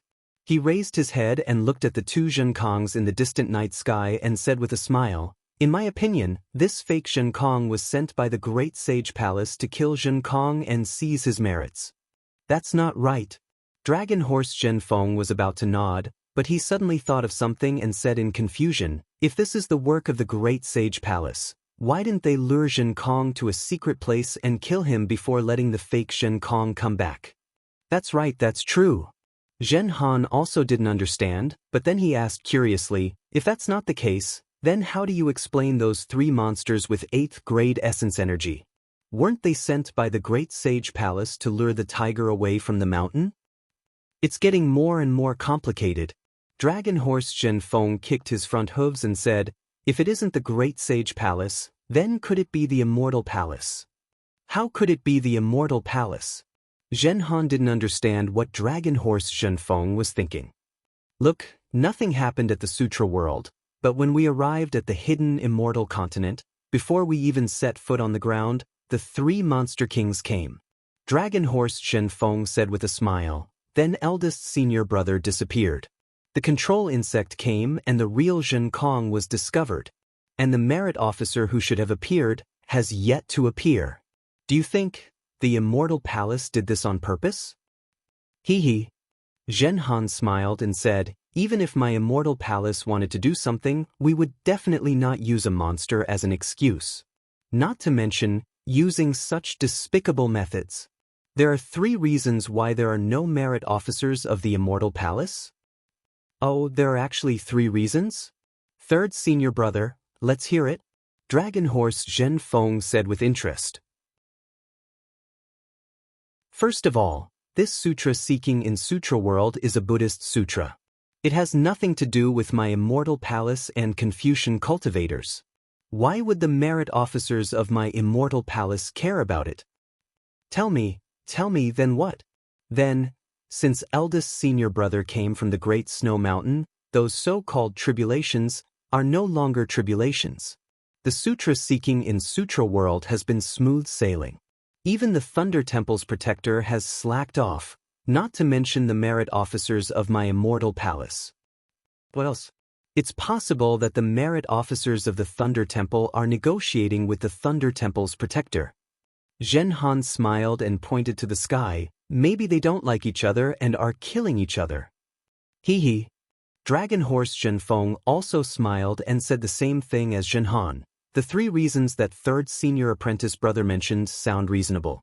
Moreover, the Immortal Palace will also have misgivings about their face and won't use such despicable methods.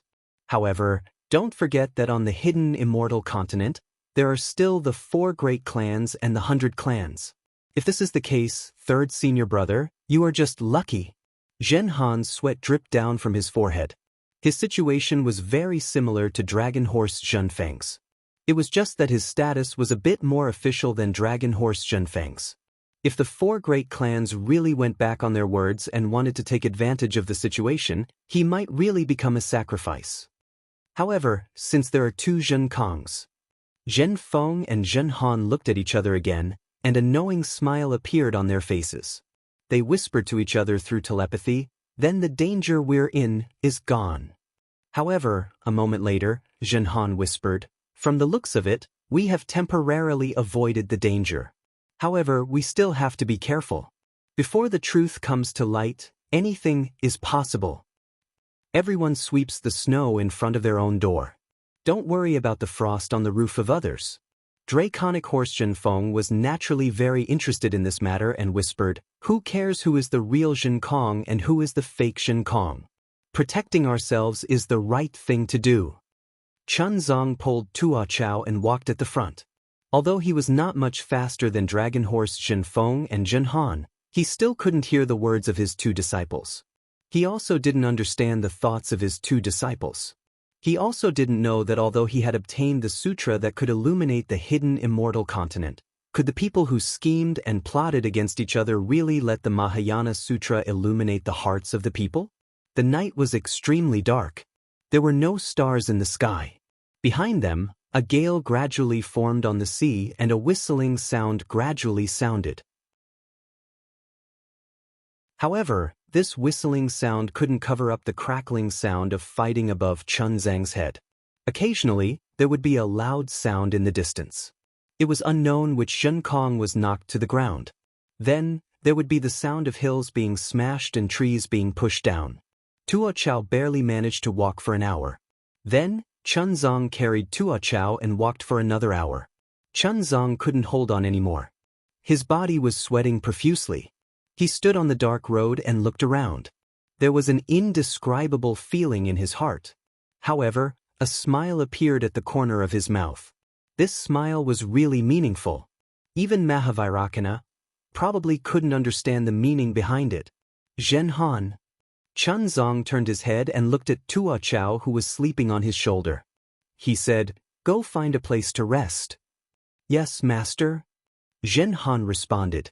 She looked up at the fighting in the night sky and flew up slightly. Her eyes flashed with a clear light. She pointed with her finger and said, "Master, there is a shabby cottage over there. No one lives there. Why don't we go there?" But Chunzang nodded and was about to walk in that direction. Zhenhan looked at Chunzang and said in a low voice, "Master, give Tuo Chao to Disciple. Disciple will bring her there and tidy up the cottage." "Amitba. Go and tidy up. Tuo Chao is sleeping soundly. Don't wake him up." Chunzang panted and replied. Zhenhan smiled and said, "Master, you underestimate Disciple. How can Disciple wake Tuo Chao?" Then, Zhenhan raised her hand and Tuo Chao gently floated up. Chunzang smiled and let Zhenhan fly away with Tuo Chao. He didn't know when the fighting in the sky ended. Chunzang only knew that when he woke up from his meditative state, the entire thatched hut was rattling. The salty sea breeze was blowing outside, and heavy rain was pouring down. The entire thatched hut seemed to be about to be overturned by the storm. The storm had finally come.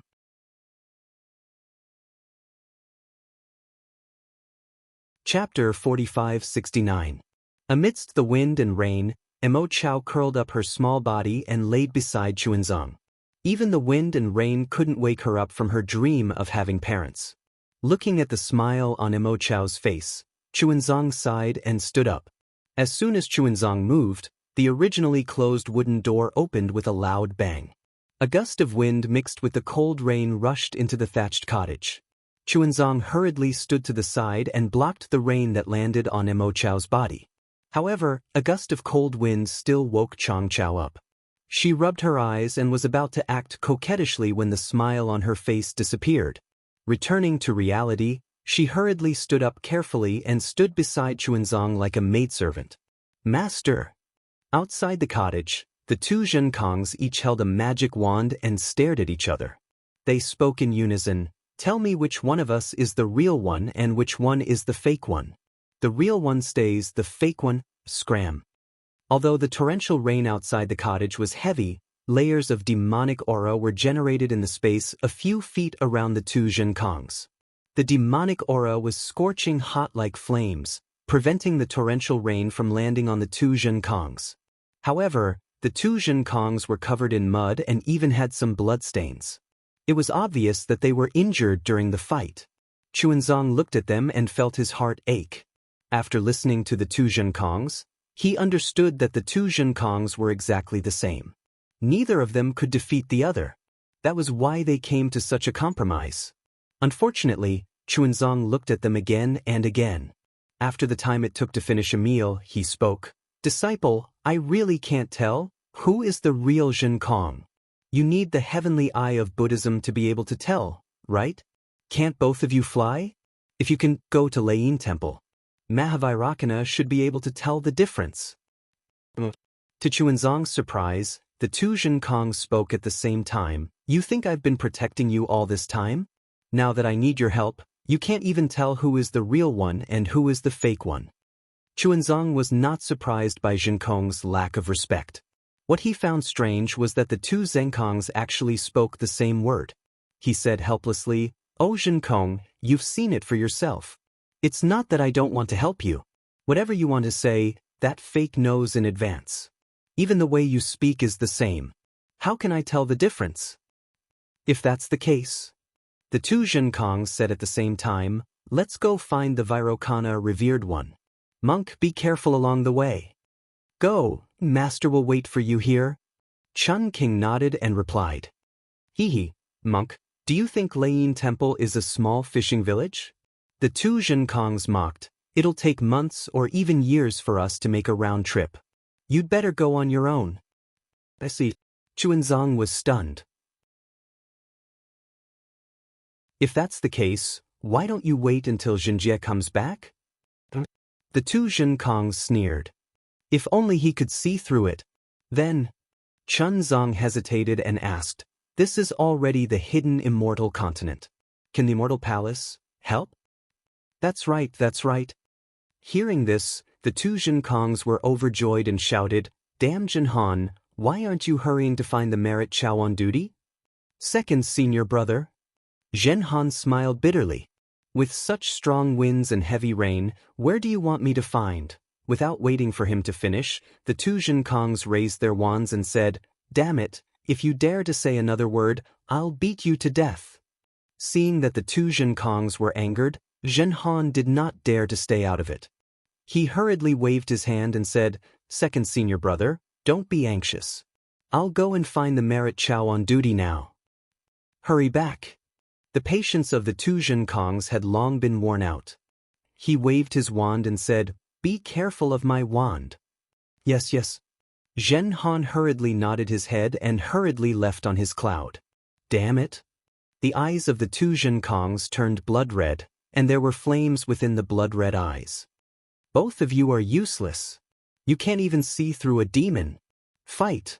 As he said that, the two Zhenkongs started fighting again. Seeing the two fire apes fighting in the air again, Chunzong carefully closed the door. However, before he could turn around, Xiao Chao's words gave him a fright. Master? Xiao Chao's voice was as soft as a mosquito. I know who is the real one. What? Chunzong was shocked. Without hesitation, he stepped forward and covered Xiao Chao's mouth. He said in a low voice, do you want to die? Don't say it out loud. That fake one can beat you to death with a single blow. Xiao Chao nodded her head sensibly and pursed her lips. At this moment, one of the two Zhenkongs who were fighting suddenly glanced at the thatched cottage below him and a ferocious glint appeared in his eyes. That figure actually had the intention to descend. However, the other Zhenkongs was fighting excitedly. He was entangling this Zhenkongs tightly. This fake Zhenkongs also managed to extricate himself in a short period of time. After a while, the two of them flew high into the dark clouds. The sounds of fighting gradually disappeared. Hearing that there was no movement outside, Chunzong lowered his voice and said, Xiao Chao, wait for a while. Wait for my eldest disciple to return. Xiao Chao nodded her head again. Chunzong looked at the wind and rain outside the cottage and asked in bewilderment, Xiao Chao, how can you tell? Xiao Chao looked at Chunzong and hesitated for a while. She said in a low voice, because he is really my enemy. I must remember him. I want to avenge my parents. Amitba. Chunzang's heart was filled with mixed feelings. He said, Xiao Chao, how about this poor monk recite a scripture for you? Sure, master. Xiao Chao nodded. Avalokitesvara Bodhisattva, when he walked the deep Prajnaparamita for a long time, he saw that the 5 skandhas were all emptiness. He transcended all suffering. Chunzong placed his palms together and recited softly. Xiao Chao's face was filled with confusion. She did not know what Chunzong was reciting, but she listened obediently. Boom! At this time, a loud sound came from outside the cottage. It was unknown whether it was the wind and rain or the aftermath of the battle, but the roof of the cottage was suddenly lifted and the wind and rain poured in. Chunzong immediately understood what happened. He did not hesitate and pulled Xiao Chao into his arms. There was no fear on his face. He raised his head and looked at the wind and rain while chanting the Heart Sutra of Prajnaparamita. Clap, clap, clap. The sound of the magic wands hitting each other was endless. Soon after, the sound gradually faded away. However, Chunzong was not at ease. He still protected Xiao Chao in front of his chest, blocking the wind and rain and danger. Damn it! Longma Zhenfeng's voice came from outside the cottage. I wanted to be idle for a while, but you had to drag me out. I am the 10th prince of the Eastern Sea Dragon Palace. Now, I have become a craftsman repairing a cottage? Following Longma Zhenfeng's voice, the roof that was previously lifted returned and blocked the wind and rain. Master, are you all right? Dragon Horse Zhenfeng was very thorough in evading. He didn't even want to meet Zhen Kong face to face. After asking this question, before Chunzong could reply, he had already disappeared. Chunzang's body was already soaked, but he did not dare to be careless. He did not dare to move his body and continued to protect Xiao Chao while chanting the sutra. 2 hours later, the rain gradually lessened and the wind weakened. In the distant sky, Zhen Han flew over with 2 earthen lords. Damn it! The 2 Zhen Kong's eyes flashed with golden light at the same time as they cursed, "Useless things, why did you find 2 earthen lords?" However, the 2 Zhen Kongs stopped at the same time.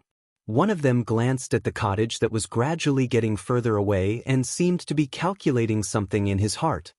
"Second senior brother," Zhen Han shouted, "this little brother has found the land of the Immortal Palace. Useless things, can they tell who is fake?" The 2 Zhen Kongs did not hesitate to curse. "Second senior brother, you don't know." Zhen Han smiled. "I also have no way to find the Earthen Lords on duty. The only one I can find is the Earthen Lords. However, I heard from these 2 Earthen Lords that they met the Earthen Lords on duty yesterday. They should be dealing with the Buddhist sect's guardian heavenly kings and venerables. They will be back soon." "How long?" one Zhen Kong said impatiently while the other Zhen Kong looked at the cottage. Seeing that the fake Zhen Kong did not say anything, the real Zhen Kong suddenly turned his head and looked at the fake Zhen Kong. The fake Zhen Kong laughed coldly. "What are you looking at? You fake, when the Earthen Lords on duty come, you will be exposed." "Ha!" The real Zhen Kong used his hand to hit his chest and shouted, "What a joke, what a joke! Between the 2 of us, who is the one who is afraid? Could it be that you are thinking of escaping?" "Ha!" The fake Zhen Kong used his hand to hit his chest and said, "How can I be afraid?" "Masters," the 2 Earthen Lords said with a smile, "we have already sent a message to the Earthen Lords on duty. I believe that they will be back soon." Good. We will wait here." The 2 Zhen Kong spoke at the same time. Hearing this, the 2 Earthen Lords felt their hair stand on end. This was because the 2 fire apes were saying the same words and doing the same actions at the same time. It was truly strange. This wait lasted for a whole hour. The 2 Zhen Kong scratched their ears and cheeks anxiously. This was especially so for one of them. His eyes would occasionally flash with an ominous glint as if he was looking at the 2 Earthen Lords. However, in reality, he was looking at the ground. Needless to say, this was definitely the fake Zhen Kong. He had already heard the words of the Earthen Lords and wanted to get rid of the Earthen Lords. If there was only the real Zhen Kong, he would not hesitate to rush down and kill the Earthen Lords. In fact, he had already tried flying down earlier. However, the real Zhen Kong was watching him closely. As long as he moved, the real Zhen Kong would fight him. Moreover, the Earthen Lords were being protected by Chunzong. The fake Zhen Kong would not be able to kill the Earthen Lords in a short period of time. Furthermore, the 2 Earthen Lords said that the Earthen Lords on duty were about to arrive.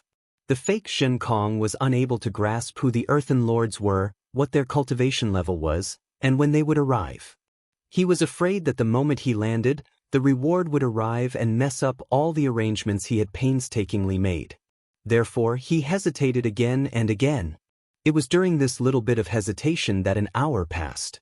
Looking at the storm and the sky revealing the light, the fake Zhen Kong almost didn't dare to believe it.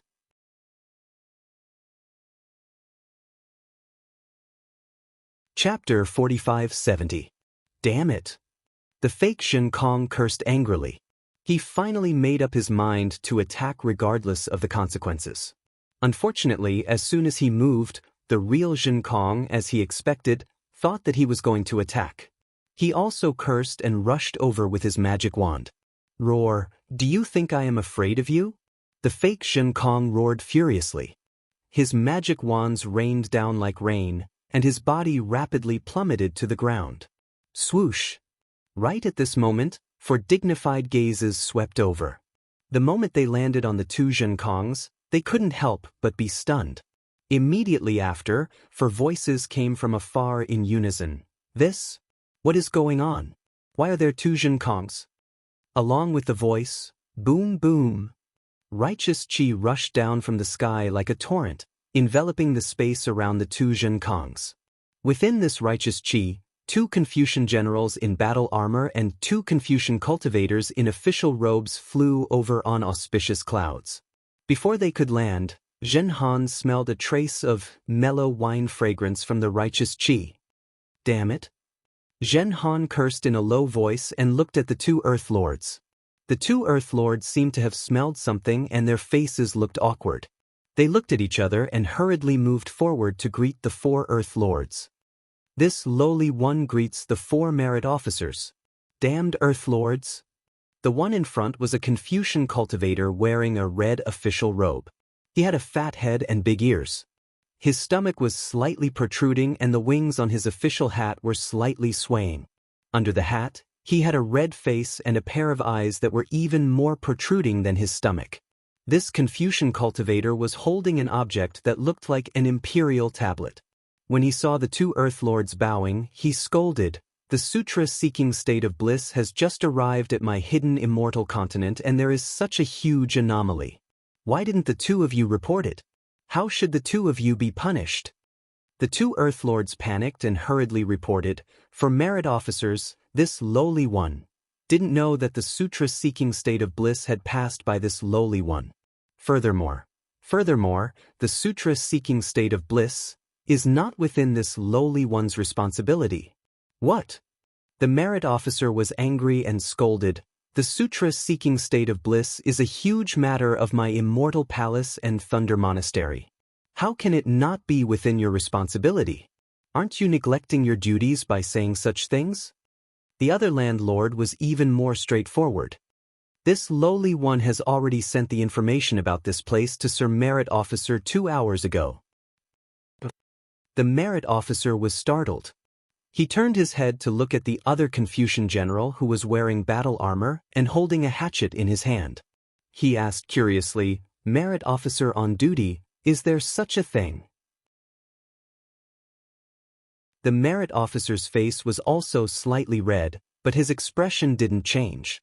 He faintly replied, "Lord Merit Officer, I have received some messages, but I don't know which one is from the local land. After all, we have to deal with the Buddhist sect's guardian heavenly kings. There are too many things and it's difficult to deal with them one by one." As he spoke, the merit officer on duty took out a few small booklets that looked like memorials. He casually flipped through them a few times and took out one of them. He opened it and nodded.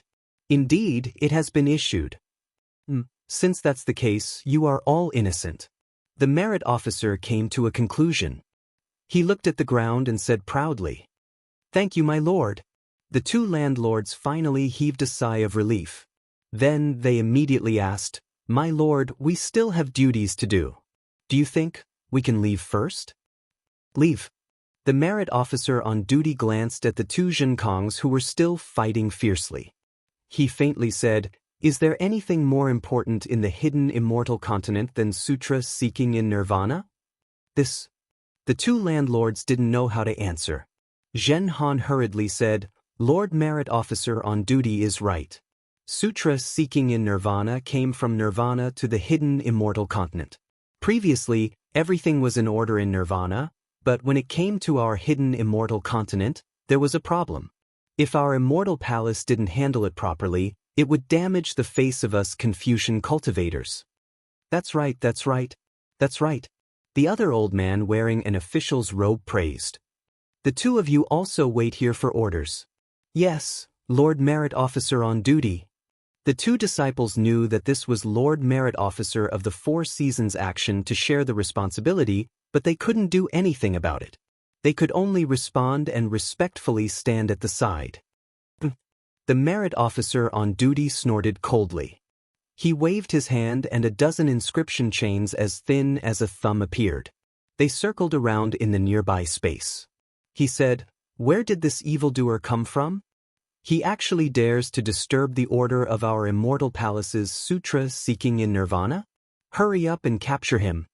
When the two Zhenkongs who were fighting fiercely saw this, joy appeared on their faces. At the same time, they put away their magic wands and flew up to the clouds. They shouted, "Old merit officer, you guys are finally here. Hurry up and let us see which one is real and which one is fake." "Damn it." The merit officer on duty cursed in a low voice. He raised his head and looked at the sky, which was filled with mottled clouds. It was as if he disdained to speak with the two Zhenkongs. The merit officer on duty didn't speak. The merit officer on duty shouted, "Where did this evildoer come from? He actually dares to disturb the order of our immortal palace's sutra seeking in nirvana. If you kneel down and beg for mercy now, we can still let you go. We might not necessarily capture you and bring you to the immortal palace. When we find you, you can blame us for being ruthless and killing you on the spot. Hurry, hurry!" The two Zhenkongs shouted at the same time.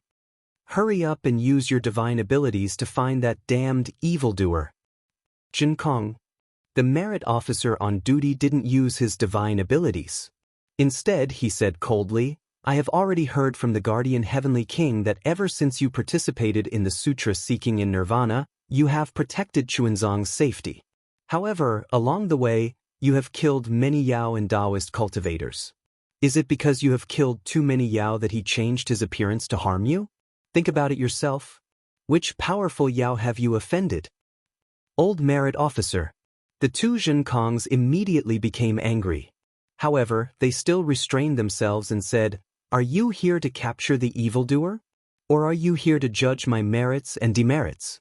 The number of Yao and Daoist cultivators I have killed has nothing to do with you.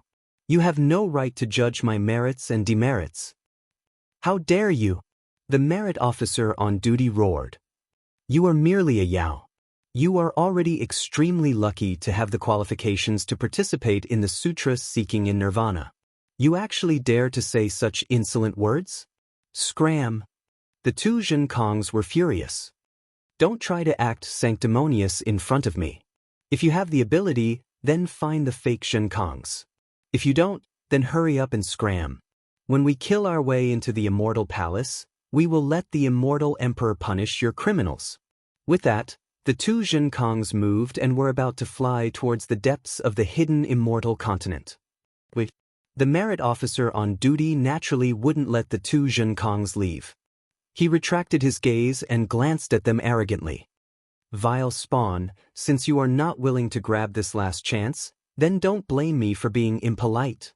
As he spoke, the merit officer slapped his forehead. His eyes flashed with a silver light, and a cold light shone down, covering the two Chens. However, a moment later, the merit officer's face was filled with surprise. He said, "Sirs, let's use the 4 seasons all-seeing technique at the same time." "It can't be." The merit officer on duty was astonished. However, when he saw the merit officer on duty's expression, he immediately shut his mouth. A bronze color appeared in his eyes. As for the merit officer on duty and the merit officer on duty who had been silent all this time, a clear light appeared in their eyes and landed on the two Zhenkongs at the same time. Not to mention the 4 merit officers, even Zhenhan could clearly see that under the 4 seasons detection technique, the color of the entire space seemed to have faded. Layers upon layers of light were extinguished and only black and white colors were left. Unfortunately, within the inscription chains, there were 2 identical Zhenkongs. Although their hair and clothes were gone, the 2 fire apes with flickering flames around their bodies were still the same. Cough, cough. A moment later, the merit officer on duty coughed and the clear light disappeared. He then said, "Zhenkong, your situation is rather special. The 4 of us still need to study it? Bullshit." The 2 Zhenkongs roared, "I've seen many people who don't do a single thing. However, this is the first time I've seen someone as shameless as you. If you have the ability to distinguish the two Zhenkongs, that's fine. However, since you're so useless, what qualifications do you have to humiliate me? As he spoke, the two Zhenkongs raised their wands at the merit officer on duty. The merit officer on duty clearly didn't expect the two Zhenkongs to suddenly attack. The wands swept through the sky and instantly shattered the inscription chains. Caught off guard, the wands landed right in front of the merit officer on duty. Damn it! The merit officer on duty was alarmed. He waved his hand and countless pillars of boundless chi surged out like ocean waves in an attempt to block the two wands. Boom! In the blink of an eye, the two wands hit the merit officer on duty. With a loud explosion, the merit officer on duty shattered the merit officer on duty. Even his fingers were dripping with blood. Rebel, rebel. The merit officer on duty shouted, "You guys really don't want to live anymore." As he spoke, the merit officer on duty pointed at the merit officer on duty and said, "Why aren't you guys killing these two evildoers?" "Sir." The merit officer on duty and the merit officer on duty looked at each other and replied, "We were ordered by the immortal emperor to protect the master and disciple of the sutra seeking extreme bliss. Now that the two Zhenkongs can't distinguish the real from the fake, we can't do anything." Woo! The two Zhenkongs' wands once again fell from the sky and attacked the merit officer on duty's forehead. The merit officer on duty was alarmed and hurriedly flew up. As he flew, he shouted, "Quick, quick, send a message to Tai-Bai Jinxing. He probably hasn't gone far yet." The immortal emperor's decree is in the hands of the merit officer on duty. The merit officer on duty calmly replied, "We don't have a message from Tai-Bai Jinxing."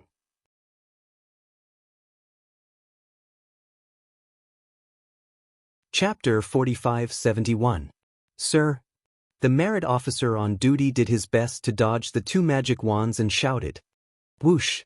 Before the merit officer on duty could finish his words, the merit officer on duty waved his hand and a golden meteor shot into the sky, disappearing in an instant.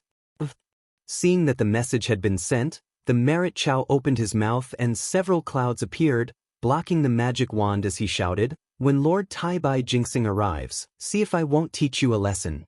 Whoosh! With a clear sound, the clouds were swept away and two Zhenkongs appeared in front of the merit officer on duty. The merit officer on duty was so frightened that he hurriedly retreated. Seeing that the merit officer on duty was retreating, the two Zhenkongs stopped. They lazily put away their magic wands and scratched the fur on their body, coldly saying, "The immortal officials of the Immortal Palace are only No wonder they couldn't send out any capable subordinates. Previously, I didn't understand why Zhenhan was so lazy and tried to shirk his responsibility. Now that I look at you all, going too far is as bad as not going far enough. If you all also participated in the sutra seeking extreme bliss, I would have already beaten your butts."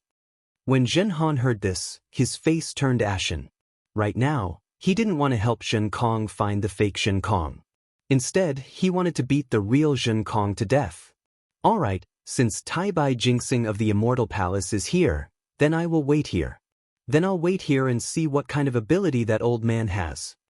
The two Zhenkongs were also tired of fighting. They muttered as they stood in the air. However, the two of them revealed an ominous glint in their eyes as they stared at each other, as if they would attack if the other party wasn't careful. At this moment, the fake Zhenkong no longer looked at the thatched cottage. His hesitation had already caused him to throw away his best chance. The arrival of the merit officer of the Four Seasons had completely ruined his plan.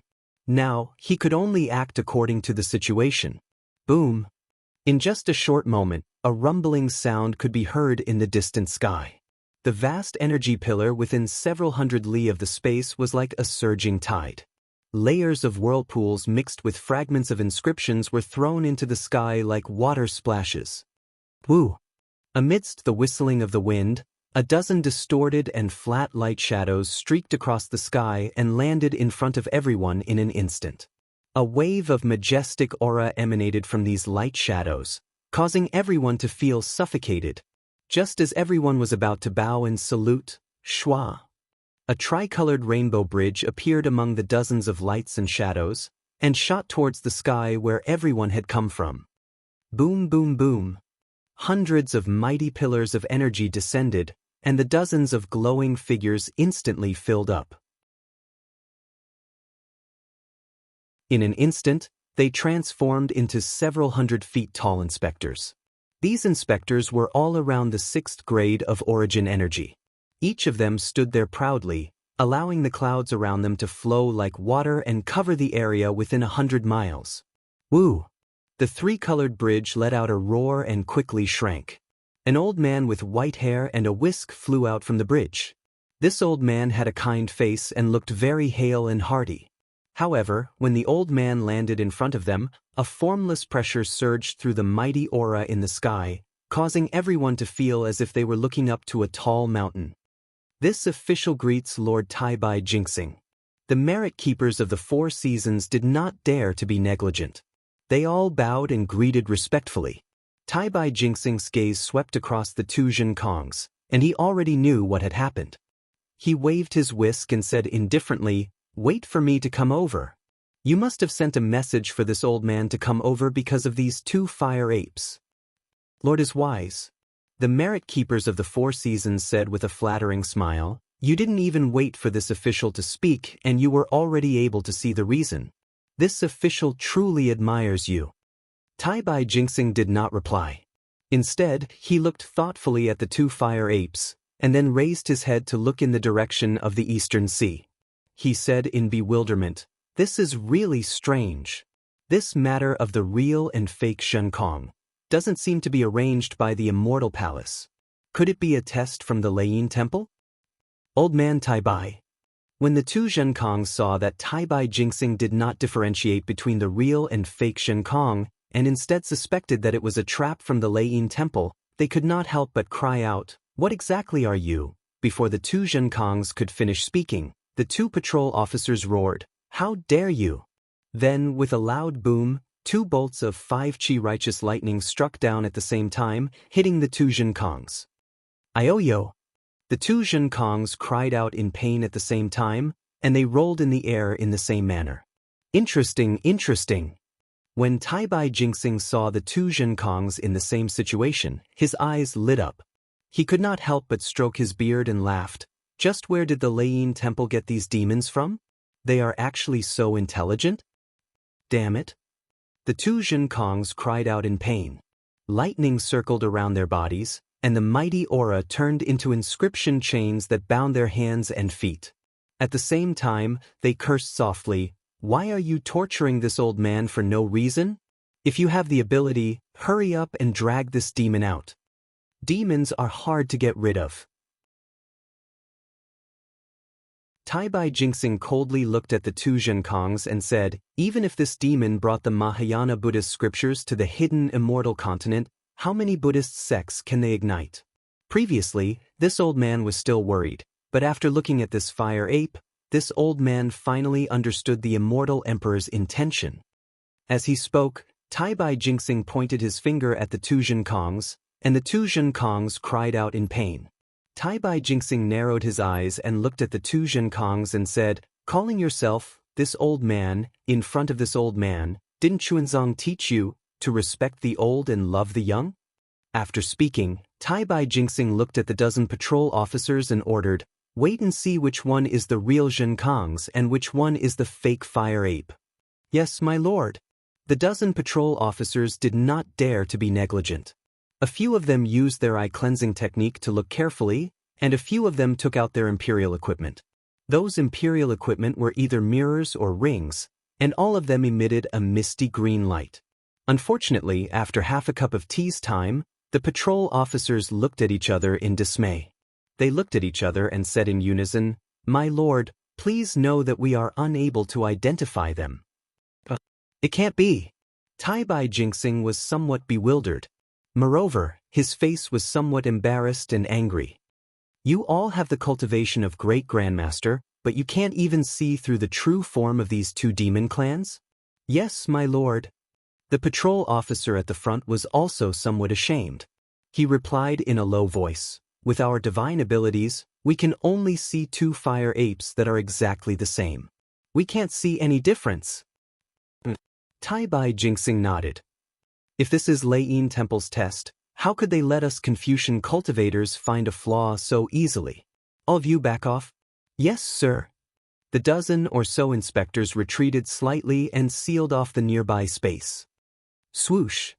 Tai Bai Jingxing waved his hand and a cold light flew out. It was like a full moon rushing into the sky. When this light appeared, everyone could see clearly that it was a mirror that was like a full moon.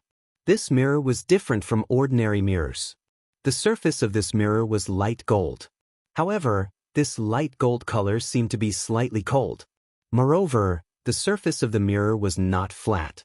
It was actually a layer of uneven surface. The light on the surface of the mirror shot out from the uneven surface, bringing with it some black spots. Quick! Tai Bai Jingxing roared. He raised his hand and pointed. The mirror continued to spin in midair, and an oval light shadow was born in midair. Strange. Zhen Han, who was at the side, could clearly see that Tai Bai Jingxing's chanting was actually a Daoist mantra. As for the golden light that came from his finger, it was similar to Daoist magic power. Pooh! Just as Zhen Han was in shock, Tai Bai Jingxing slapped the top of his head. A five-colored true energy surged out, turning into the shape of a pear blossom and rushed into the sky.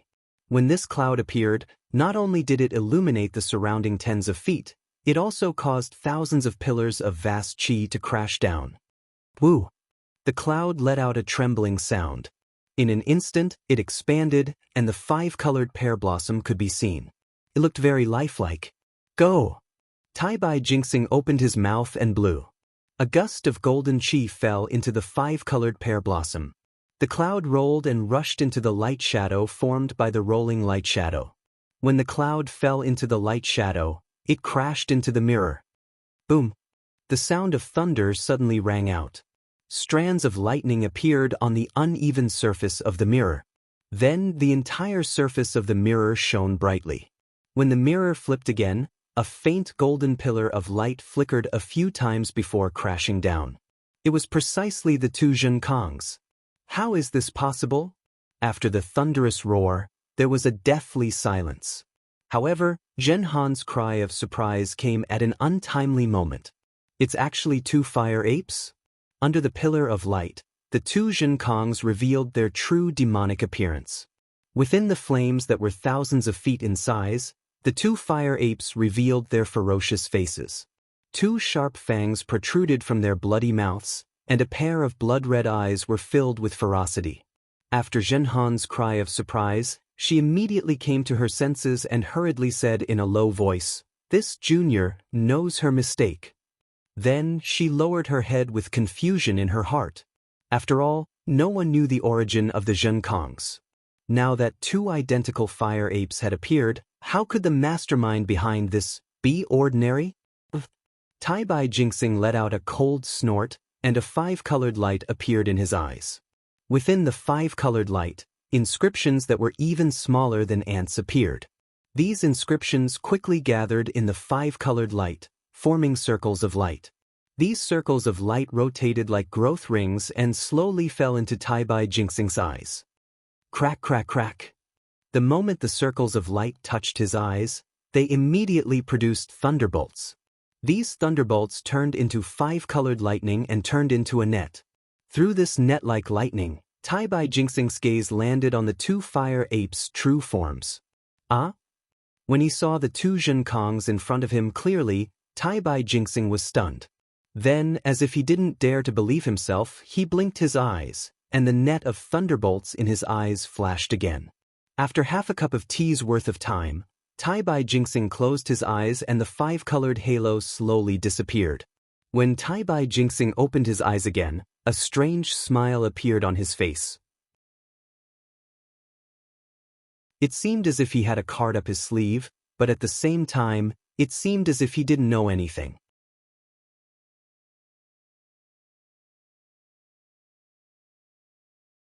Chapter 45-72. Tai Bai Jingxing raised his hand and pointed. The pillar of light on the mirror disappeared and slowly returned to his hand. Tai Bai Jingxing was not in a hurry to put away the mirror. Instead, he played with the mirror in his hand and looked at the two Zhenkongs whose fire ape true form had completely disappeared. Old man Taibai. At this moment, one of the Zhenkongs spoke while the other one didn't. However, right after the first Zhenkong finished speaking, the second Zhenkong also shouted, "Can you tell who is real and who is fake?" "Of course I can." Taibai Jinxing seemed to have made a decision and replied with a smile. Speak. The two Zhenkongs shouted together, "Who is real and who is fake?" "Both of you are real and fake." Taibai Jinxing replied with a double meaning. "Bullshit." One Zhenkong said angrily, "Since you can tell, why don't you dare to say it? Could it be, this is a scheme set up by your immortal palace?" The other Zhenkong also laughed and said, "Old man Taibai, if you can't tell, then just admit it. Why are you deliberately mystifying things here? I heard that Immortal Palace's immortal Emperor Go Chen has a clear sky mirror that can search the entire world. Presumably, that thing can tell who is the real Zhenkong. When His Majesty Immortal Emperor Go Yi makes a move, I can see it clearly." Taibai Jinxing said proudly. "If that is the case, Lord Taibai Jinxing." One Zhenkong could not help but plead, "Tell me, who is the real Zhenkong? If I am the real one, then why didn't I kill that guy?" "This old man has already said that the two of you are both real and fake." Taibai Jinxing sneered. "Thunder Sound Temple actually did this in hidden immortal continent. I don't know what their intentions are. If that is the case, then why should I expose them? Let them deal with it themselves." Damn it. That Zhenkong shouted, "In this world, it is either real or fake. How can there be real and fake? I am the real Zhenkong. How can he be the real Zhenkong? Truth and falsehood and falsehood, in your mouth, it's actually so profound. The heavens still exist." That's right. The other Zhenkong also mocked. "Since you know the truth, why don't you say it? It will also let us know who is the true Confucian scripture master." Sun Lei. Taibai Jinxing completely ignored the two Zhenkongs and ordered, "Take 4 patrol officers with you and protect Chuanzong well. Don't let anything go wrong." "This subordinate understands." One of the patrol envoys replied and flew down to the thatched cottage with 4 other patrol envoys. At this moment, one of them, Zhenkong, was no longer as impatient as before. He looked on coldly without saying a word. "Sun Hong," Taibai Jinxing ordered, "send a message and ask the Thunder Temple's guardian Heavenly King and Namo Wise Manjushri to come back." Taibai Jinxing enunciated the word, "please," very loudly, as if he was angry. One of the patrol envoys replied and was about to take out a communication object from his waist. At this moment, Taibai Jinxing rolled his eyes and said with a smile, "Namo Wise Manjushri is a famous bodhisattva of the Thunder Temple. If he doesn't come back after receiving the message, our immortal palace will be guilty of disrespect. Forget it. Sun Hong, go and ask them. I believe they won't be in a hurry to return to the Thunder Temple." "Yes, my lord." Sun Hong agreed, and thousands of lights and shadows appeared around her. These lights and shadows twisted and extended toward the East Sea along with the great pillar of Qi. Damn it. Seeing Sun Hong fly away, the two Zhenkongs shouted in irritation and waved their magic wands. "I'll beat you to death, you damned imposter." Crackle. The two Zhenkongs began to fight again. However, because there were several inspectors in the sky who had sealed the space, the two Zhenkongs could only fight at an altitude of several thousand feet. They could no longer freely descend. Amitba. Seeing the 5 patrol envoys descending and protecting the thatched cottage, Chunzong hurriedly walked out of the thatched cottage and bowed.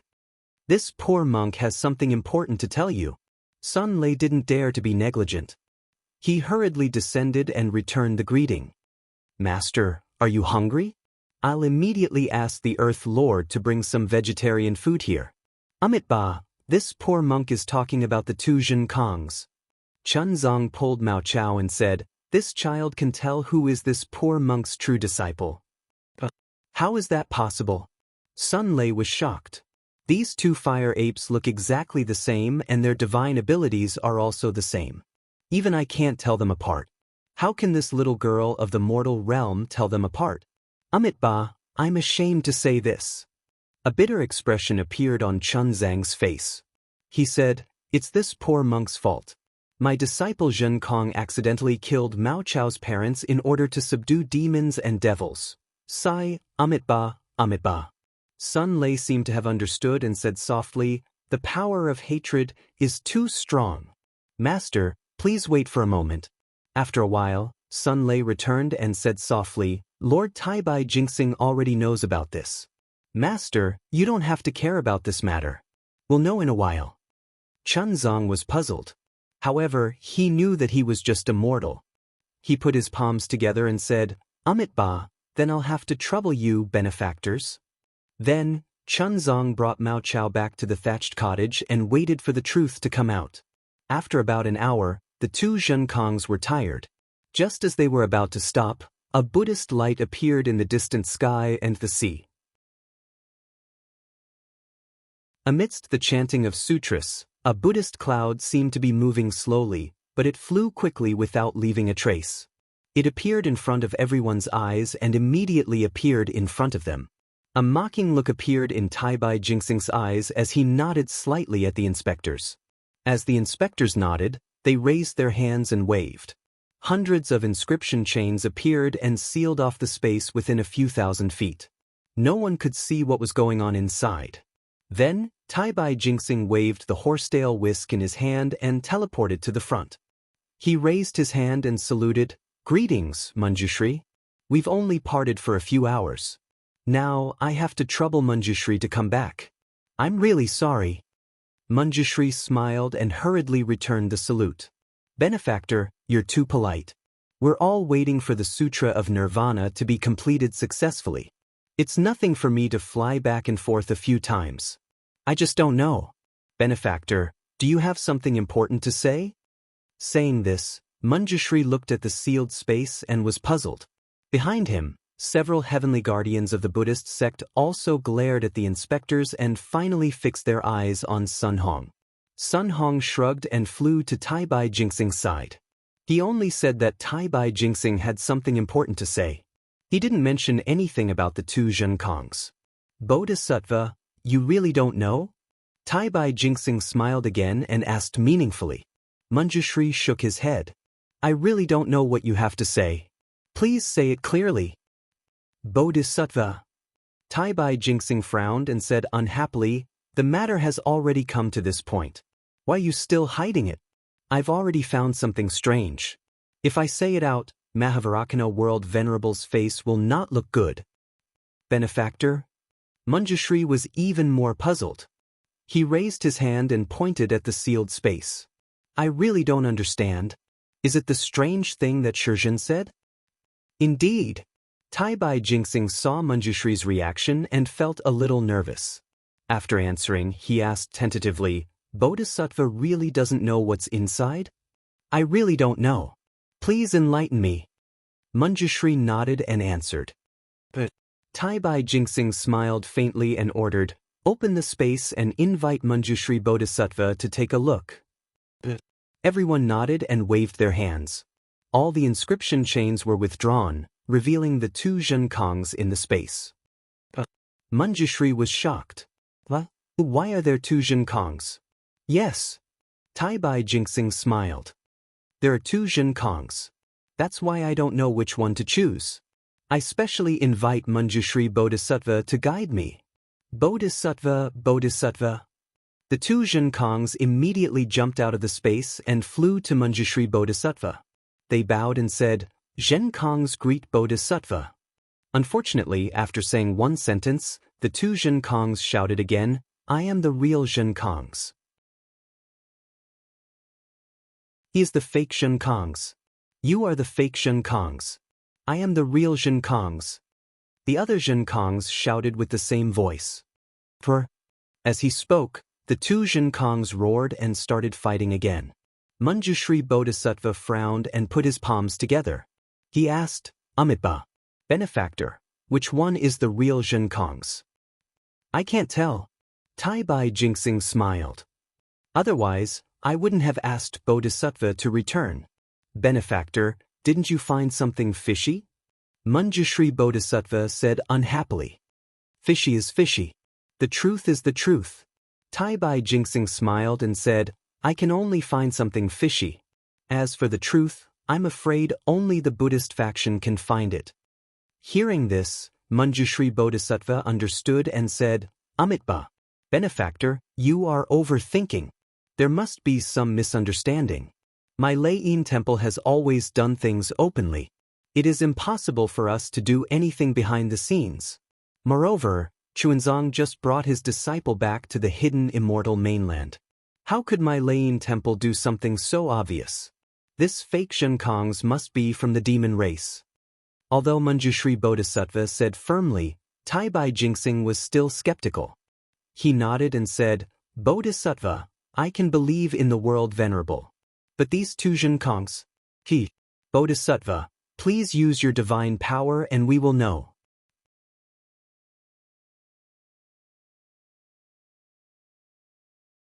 Chapter 45-73.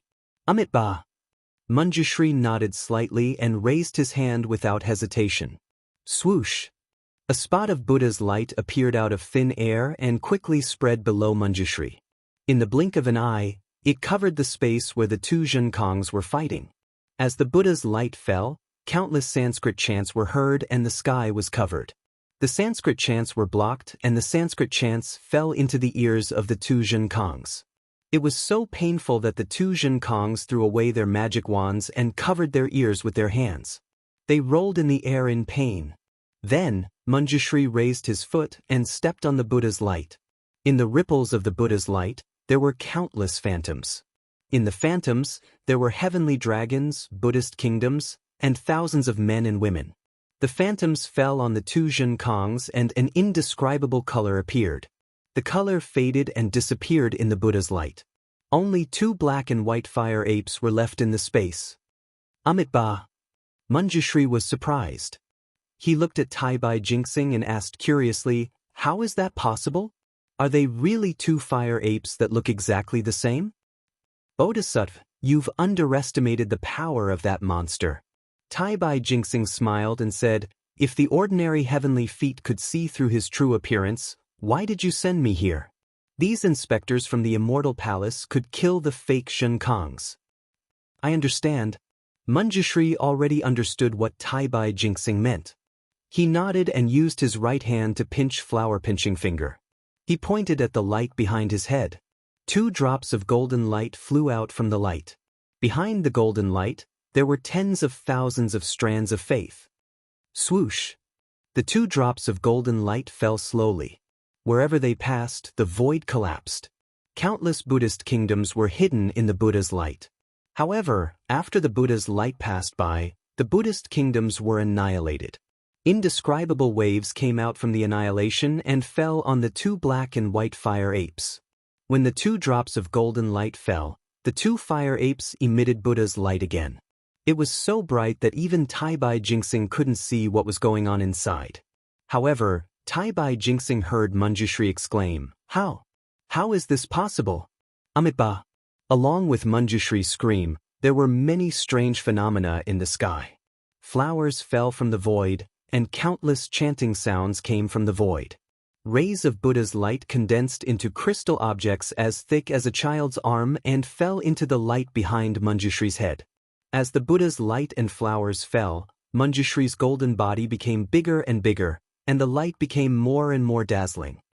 Great wish fulfilled? Tai Bai Jingxing was even more surprised. He didn't understand what a fake Shenkong had to do with Manjushri Bodhisattva's great wish. However, there was more than surprise in his eyes. At this moment, within the Thunderclap Temple, the 10,000 Buddhas were listening to his lecture. Suddenly, the Mahavajrayana Buddha Lord, whose mouth was blooming with Buddhist lotuses, shuddered, and Buddhist lights radiated from his body. Countless heavenly flowers fell from the sky of the Thunderclap Temple and bloomed in front of the Lord. Namo Amitabha. As the Mahavajrayana Buddha Lord chanted, he turned to look at the Dipankara Archaic Buddha Lord, who had his eyes closed, and transmitted his voice to him, Senior apprentice brother, did you sense it? Amitabha, Lord of the world, I saw it. The Dipankara archaic Buddha Lord opened his eyes and replied with a neutral expression, Ananda has appeared. Sigh, now that he has appeared. The Mahavairakana Buddha Lord sighed and said, it's still too late. Amitabha, it's still too late and it's still too early. It doesn't matter if it's sooner or later. The Dipankara archaic Buddha Lord said and closed his eyes again. The Mahavairakana Buddha Lord didn't stop transmitting his voice to the Dipankara archaic Buddha Lord. The Thunderclap Temple was still filled with heavenly flowers, and no one knew what had happened. Only the Mahavairakana Buddha Lord, who had concealed himself within the void, frowned slightly, as if he was about to wake up from his meditation. Looking at the shore of the East Sea, the Manjushri Bodhisattva's scream faded away, and the Buddhist lights disappeared. The phenomenon of great wish fulfilled also disappeared instantly. The Manjushri Bodhisattva retracted his foot from the air. With a puzzled expression, his gaze landed on Zhen Kong. How is it? Seeing that the Manjushri Bodhisattva's surprise didn't seem to be fake, Tai Bai Jinxing smiled and asked, isn't this a little strange? This mystery, should the Thunderclap Temple be the one to uncover it? Amitabha. The Manjushri Bodhisattva chanted and said, Benefactor, it's a long story.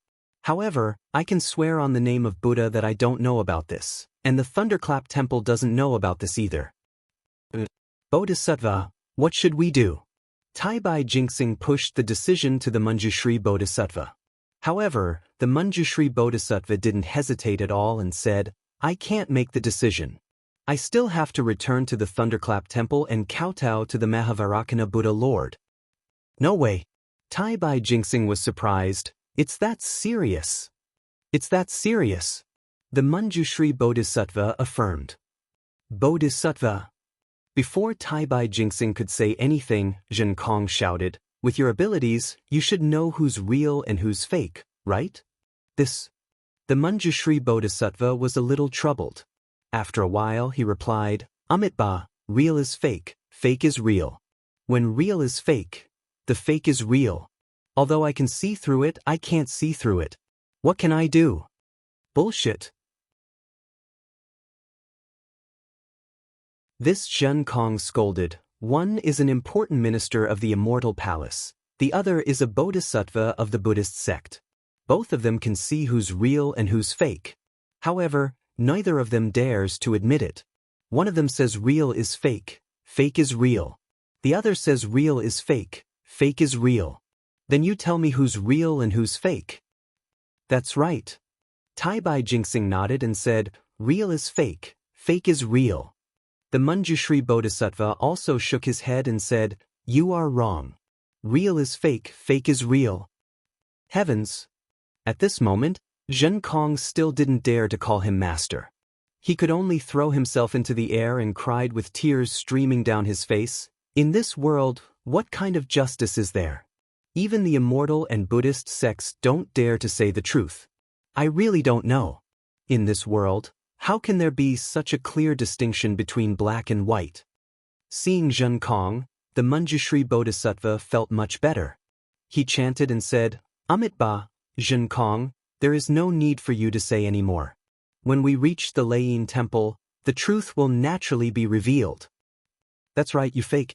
Why are you crying here? When we reach the Lei Temple, in front of my Buddha, everything will be revealed. The other Zhen Kong stood in the air and sneered. Zhen Kong was furious. He waved his magic wand and pounced towards the other Zhen Kong. The other Zhen Kong also said angrily, you are the fake. With that, the two Zhen Kongs started fighting again. Amitabha.